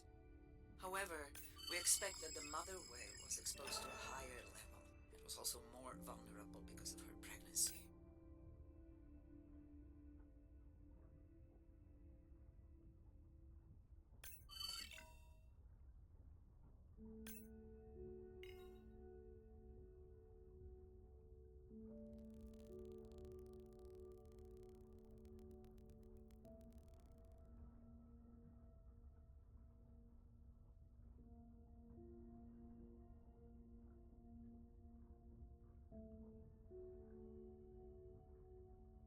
Andre, those orcas sure look like they are threatening the baby whale.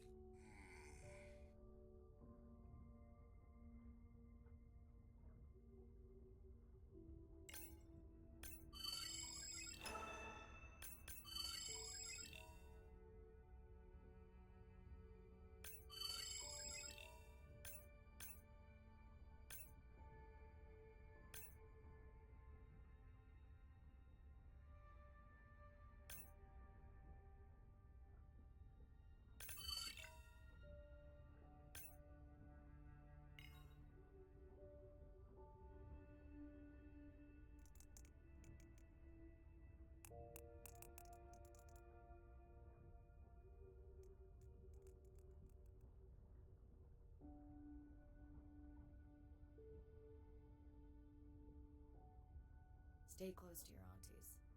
They know the way.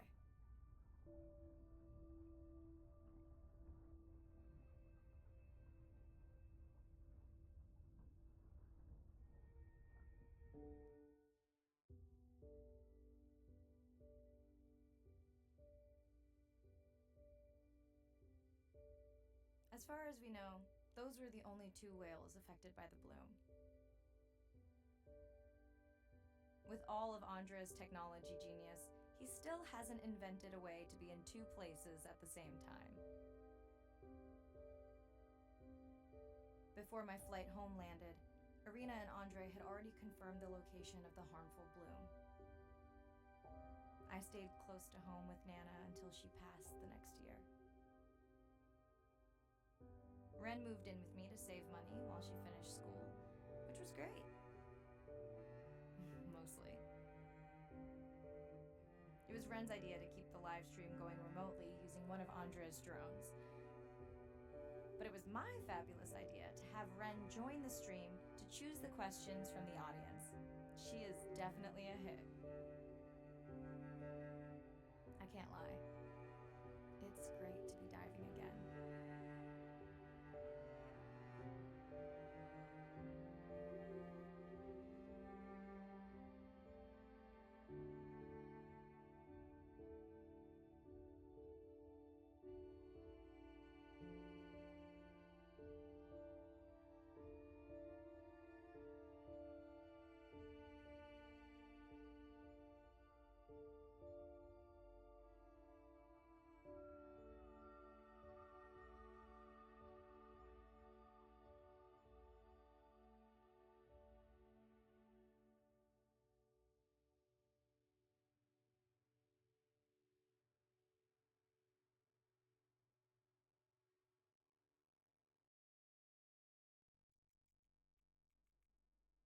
While I was away, the baby became an auntie.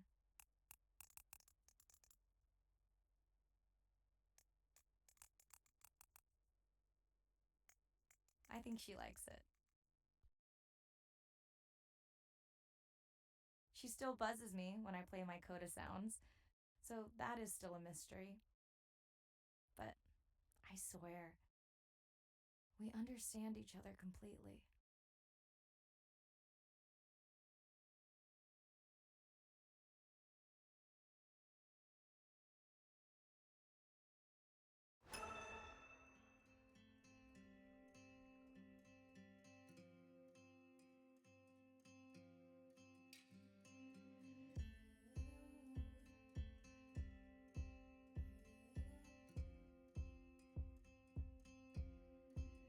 Like a stone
every summer. For me, that was my favorite thing to do all year long. Hearing the seagulls, the sound of the ocean pounding on the beach. For me, that was just grounding and relaxing and fascinating all at the same time.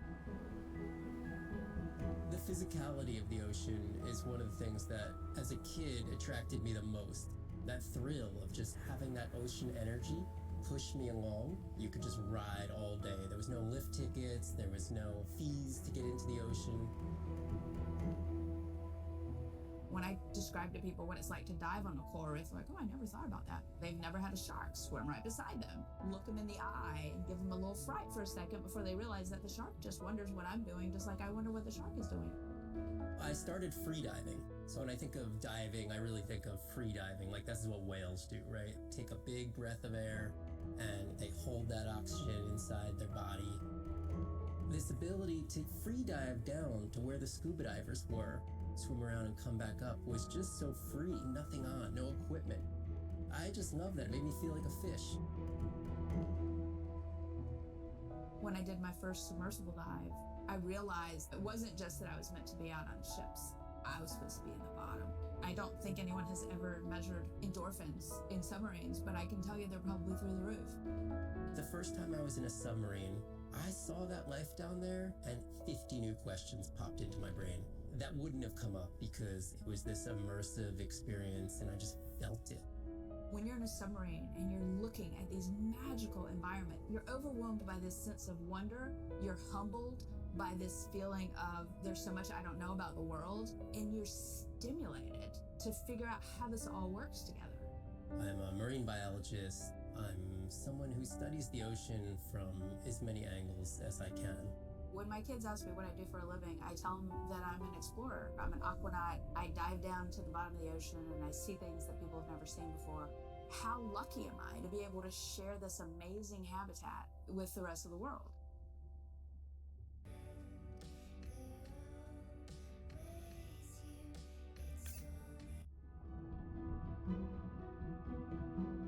As a child, I had no idea how important the ocean is.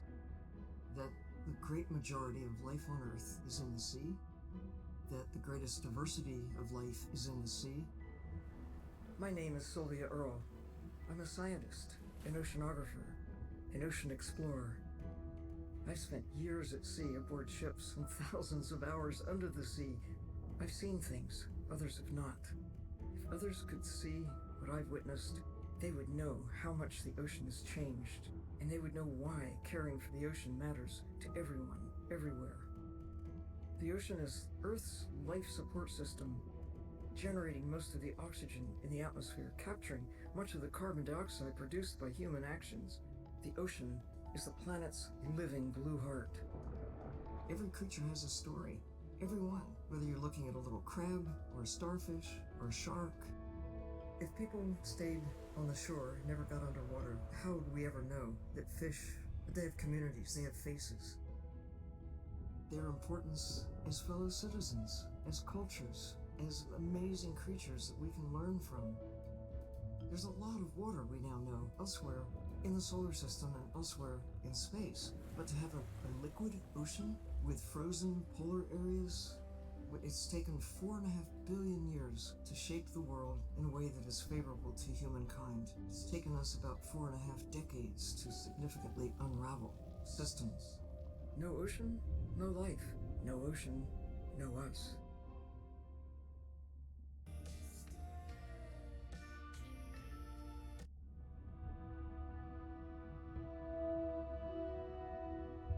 My name is Shane Garrow, and I'm the founder of the Dominica Sperm Whale Project. I've been following the lives of sperm whale families in the Caribbean Sea based off the beautiful nature island of Dominica. I've had the sort of greatest honor to spend thousands of hours in the company of the sperm whale families. And over the last 15 years, we've come to know 30 different families. We know about 10 of those personally. My research focuses mostly on the connection between these families' lives and what they say to each other, and how they succeed in the ocean by living in these small families. They live these rich and complex lives in part of the ocean that we find difficult to even explore. sperm whale society is matrilineal, meaning it's grandmothers and daughters that will live together for life. The young males live in the family until they're about teenagers, and then they go on this sort of open ocean wander for about 15 to 20 years before they are breeding age. But females will stay together for life. They communally raise and defend their babies, and they live in this sort of community of neighboring families just like we do. Behavior is what you do, but culture is how you've learned to do it. In the same way that we're all humans, but some of us eat with chopsticks and some of us eat with a fork. We're all still eating, but how we've learned to eat is importantly different. The secret for how these animals are surviving are these traditional behaviors, and that's why every calf counts. Every female calf is critically important, and each one of those that we lose so much potential. I think one thing that my research has shown is that our lives are really similar. The values that we have in our families, love your mom, be a good neighbor, learn from your grandmother's experience. And ultimately, life is about the quality of the relationships that you build with those around you, whether you're a whale or not. The secrets that my grandmother learned are helping me to survive now. Ensuring that these grandmothers survive to be grandmothers to share their stories, and ensuring that these babies live long enough to learn them is what's going to enable these animals to be around for a long time.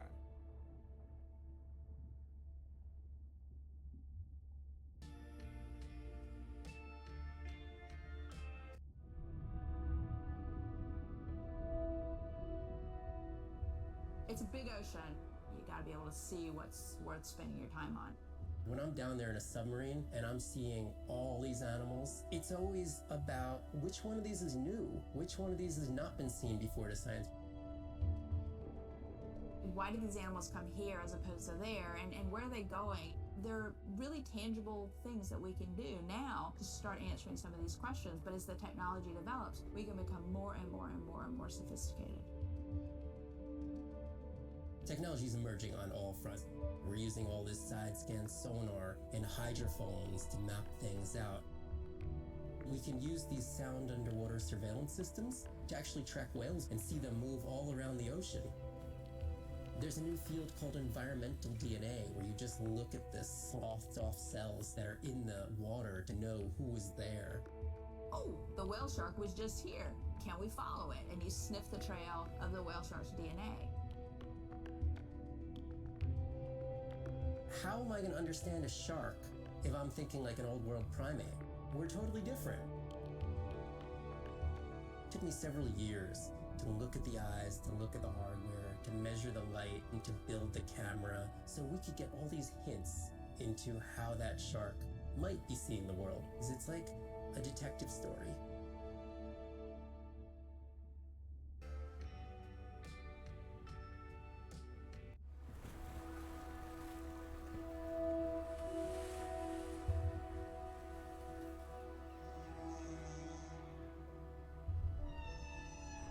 What we know as humans about whales comes from just a few scientists so far, like Roger and Katie Payne.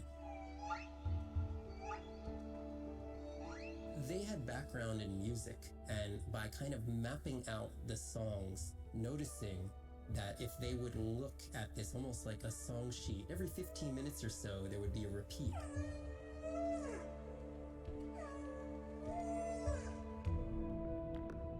Only male humpbacks sing, but the function of their song is still mysterious. The general belief is that whale songs serve the same purposes that bird songs do, as ways for males to advertise for mates and to challenge rivals. But why they change their songs is still unknown. Taking that information from whales and passing that to us humans was one of the most transformative pieces of narrative to feed the Save the Whale movement and maybe save some whales from extinction. These animals are sharing this world that might have been millions of years going on in their world, and suddenly, for the first time, we, as humans, are tuning in.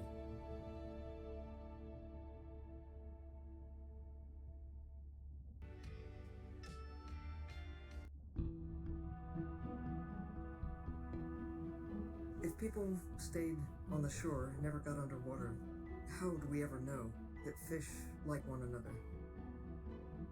When you see fish interact with other creatures, like the octopus and the grouper, who go fishing together, they communicate in ways that we don't know what they're saying, but they know what they're saying.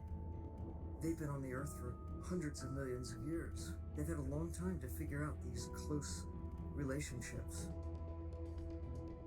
Sharks actually might prey on dolphins in a natural setting, but when they are presented with a bait ball, then they work together for this common goal to feed on the fish.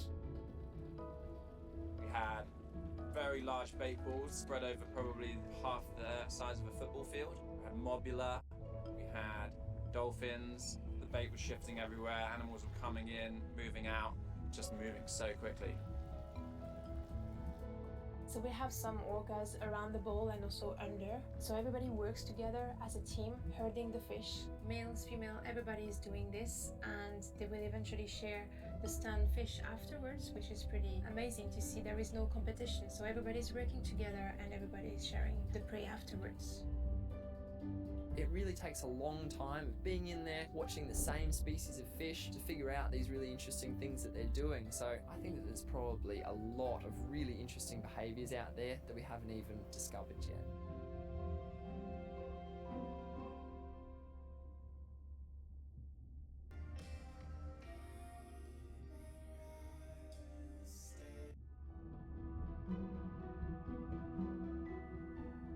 Jellyfish have mechanisms of self-repair. They're constantly getting bitten by turtles and chunks getting taken away. 50% of the jellyfish population are wounded.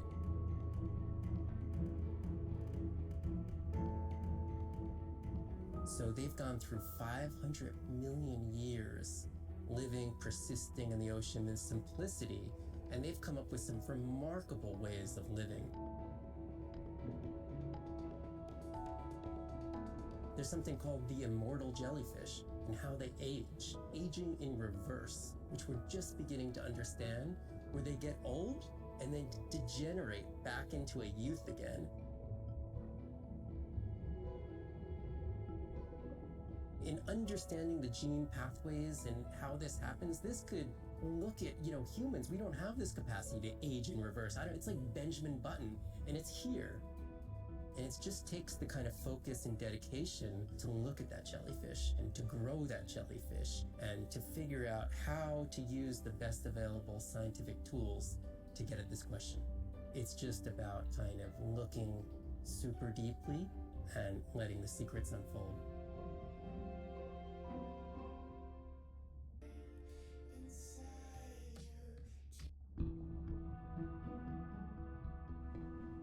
The energy from our star flies through the universe, through our atmosphere, and hits us at the ground. But now, when we go underwater, the ocean properties of water are like pure blue filter. So it's going to filter out all these other wavelengths except blue.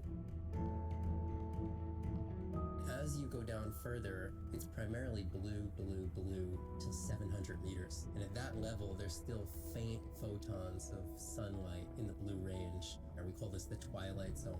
And there, animals are still perceiving a tiny little bit of our sun's energy. Below this, it's gone. 24/7 darkness.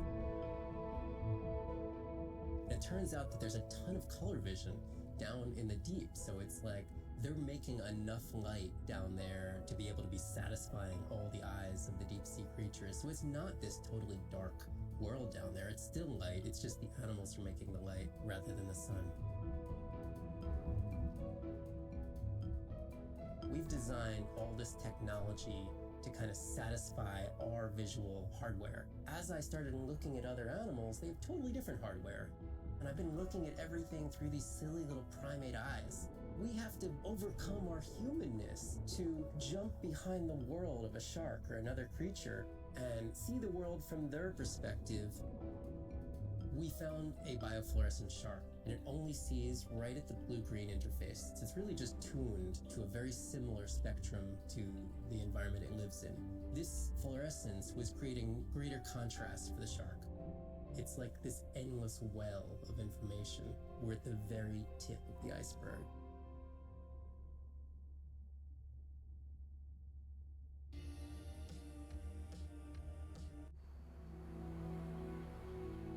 These animals travel thousands of kilometers, navigating open oceans that have no physical landmarks. They have that innate ability to find their way.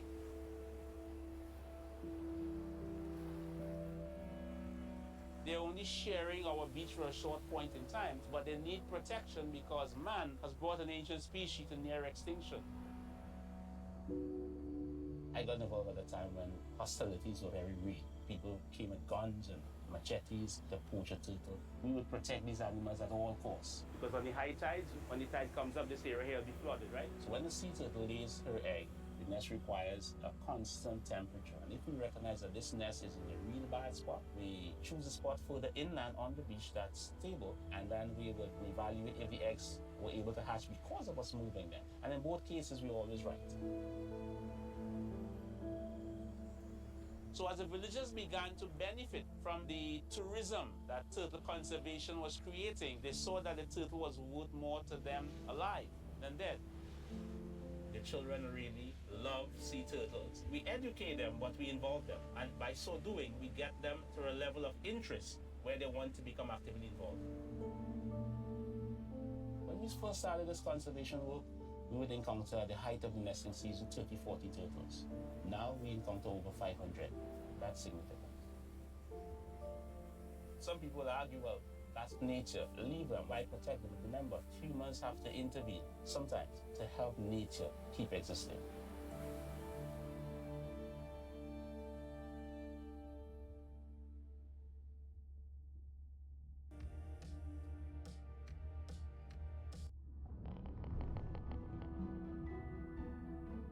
Sound to whales is everything. It's their hands.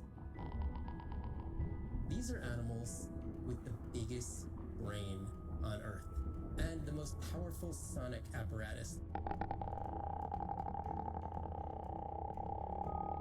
They spend a lot of their time deep down. They're diving for an hour at a time in darkness.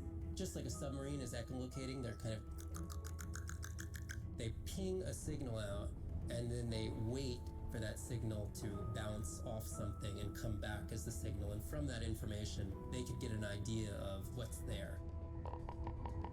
They constantly click, and that click sometimes can be really loud, and you can feel it in your body. It's like going to a DJ and feeling that bass. Once I had an experience with a sperm whale, it clicked, my ears almost like bounced back. It's really an amazing feeling, you know. You don't develop a huge, complicated brain if you're not using it. Whales have little channels of communicating where they could talk to each other hundreds of kilometers away using sound. Sperm whales make clicks in sort of rhythmic patterns that we call codas. Any family might have 20 to 25 different coda patterns that they use when they're having conversations with each other. And some of them are unique to different places in the world. In the Eastern Caribbean, they make a lot of what we call a 1 + 1 + 3. That sounds kind of like this. And that's only ever been recorded in the Caribbean. And it's been identical for the last 35 years. These are really different ways of life that are being labeled by these coda patterns. In the same way that human language is kind of a shorthand for where you come from. You can make a lot of missteps when traveling simply by speaking incorrectly or introducing yourself differently. Do you hug? Do you shake hands? Do you bow?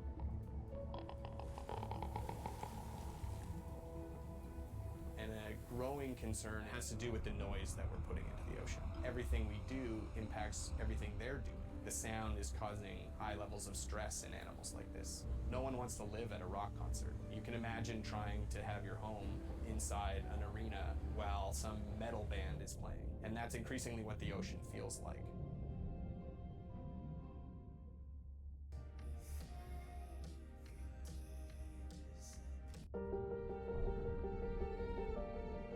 Brine pools are amazing habitat. It's a lake on the bottom of the ocean, and it's this surreal seascape. Chemically, each one of them is unique. These brines undoubtedly contain bacteria, archaea, and viruses that are unknown to science. We know that they're incredibly rich in undescribed life forms. They have the perfect cocktail, the perfect recipe for life. These sites aren't just salty, they can be violent, characterized by eruptions and incredibly unstable conditions. So to live in them, you have to not only be hardy, but you have to be able to endure constantly changing conditions, because not one day is the same. The organisms that live there, they undergo a constant biological warfare with each other to dominate the environment, to survive in the system. The biochemicals that they produce to do that biological warfare are applicable to curing diseases like cancer, Alzheimer's. They produce antibiotics and antivirals that can also be used to improve human health. And we drop targets as we go, so we know exactly where we sample. Exploring these habitats is absolutely necessary because the metabolic potential there has the capacity to change the way we think about medicine, to change the way we think about antibiotics, based on our knowledge that we gain from studying these incredible environments in the deep sea.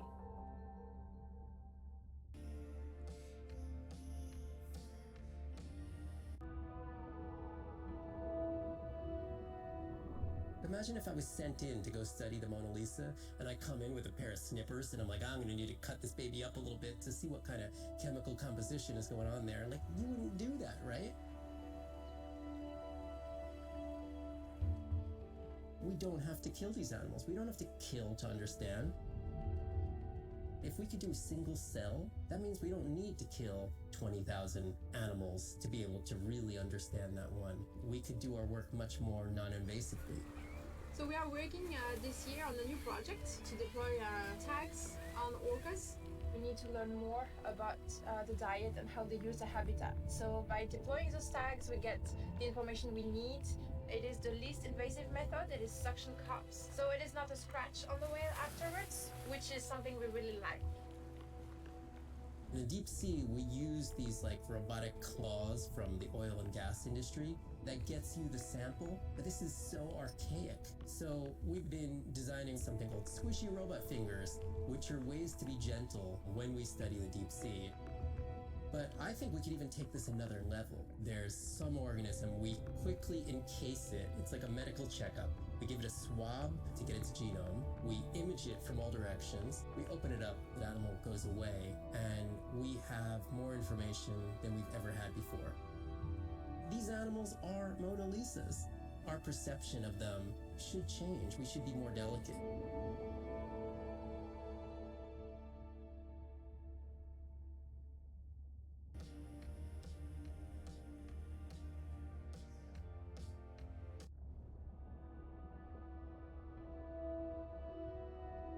Hydrothermal vents are located on the seabed, often in deep water, but sometimes in shallower water. And they form in areas where new oceanic crust is being formed.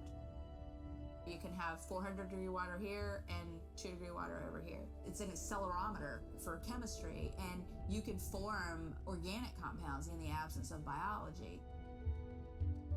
Everybody's interested in vents because of the metals, including humans. But the metals are sort of the nuclei for life. When you think about what's required for life, you've got to have an energy source, you've got to have a system that's able to utilize that energy source. And the organisms sort of co-evolve with the rock. And in my mind, that's probably how life originated. There are reservoirs of precious metals in the deep sea, and we do have societal needs for precious metals. It's very short-sighted and dangerous to exploit resources in ecosystems that we don't truly understand how those ecosystems function. Deep sea mining is when people go out and extract minerals from the seafloor.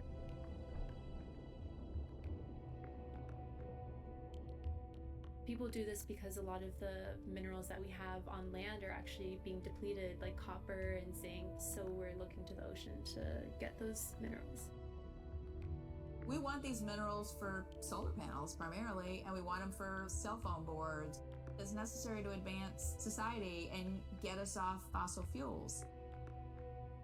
We simply have no idea about the environmental consequences of a lot of these actions that we're taking in the deep sea. We have tended to go for the quick benefit and we'll deal with the consequences later. Well, I think that has caught up with us. We don't know enough right now to effectively, selectively mine the deep sea without catastrophic consequences. The science has always lagged behind the industrialization.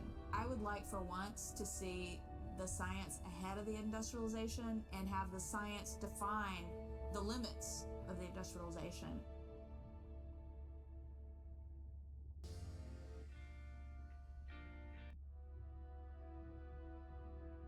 I study things that are beyond their wildest imaginations, and that I see things that are brand new to science and to people and to humanity every day.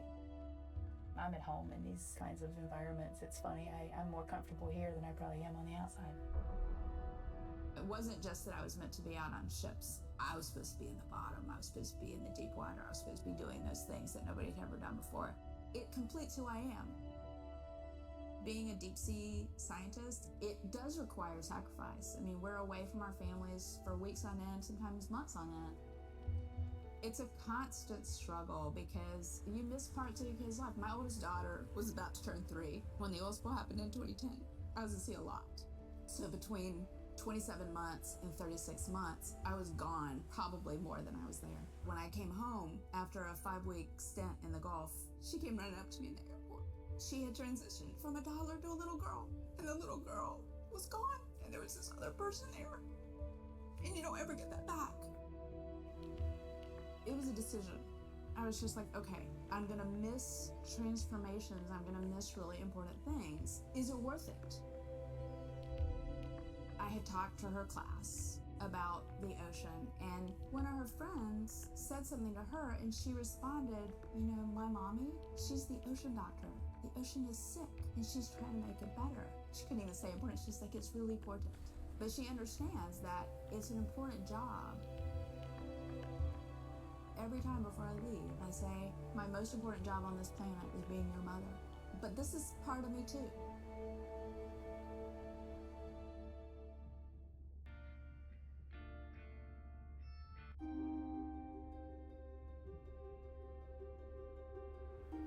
We're burdened from a time when we thought the ocean was too big to fail. You can't take anything for granted. Even though the ocean is so big, it is sensitive. The oceans are the kidneys of the earth. They recycle material and filter it out. Most people don't know that. They're not aware. They see the ocean as a sewer that they can dump anything into, and it's out of sight, out of mind. Nothing is out of sight, out of mind on this planet. Everything is connected. We are absolutely in this mix of biogeochemistry, and our role so far has been consumptive and destructive. If we are to continue to have a planet that works, we have to heal the harm we've caused. What's the worst case scenario if we deny that the climate is changing, but actually it is, and we do nothing? Then billions of people's lives will be directly affected just by sea level rise alone, let alone the other effects of climate change. So it's not about who's right, it's about the consequences of being wrong in the decision that we make right now. Educating everybody, from school children, fishermen, tourists, if we can manage to do that, we have a very good future and we can gain a lot from the ocean. If we could establish the foundation for interspecies communication, we can make first contact. And that's where I hope the future goes. Because what we really want is curious, conscientious, and a self-correcting population. You changing can affect all the people around you. To walk instead of drive, to buy a hybrid, to ride a bicycle, to not use single-use plastic. Imagine if everybody did that. The effect would be tremendous. We do have the power of choice about what we eat, what we wear, how we travel. All of the things that we do in an everyday way, times 7 billion, will make all the difference in the world. We must protect the ocean, as if our lives depend on it, because they do.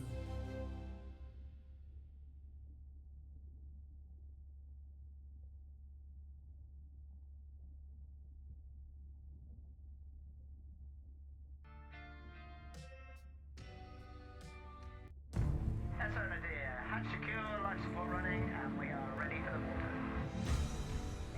Yes. Look at the length of that thing. He is wider than the sun. No one has dived to 1,000 meters in Antarctica. My depth, 1,000 meters on bottom, over. As a scientist, I can tell you we discover something new every time we go out. That's been my drive, to discover things, to uncover mysteries that we can then solve. We're on a new frontier of ocean exploration that will bring out the explorer in all of us. We're partnering with the Ocean X Initiative to build a mind-blowing platform for exploration.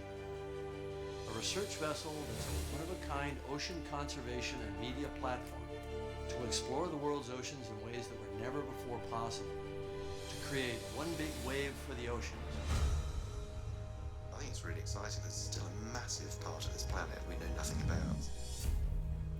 We need to make people understand what we do in the next 10 years is going to determine what the ocean looks like in 200 years' time.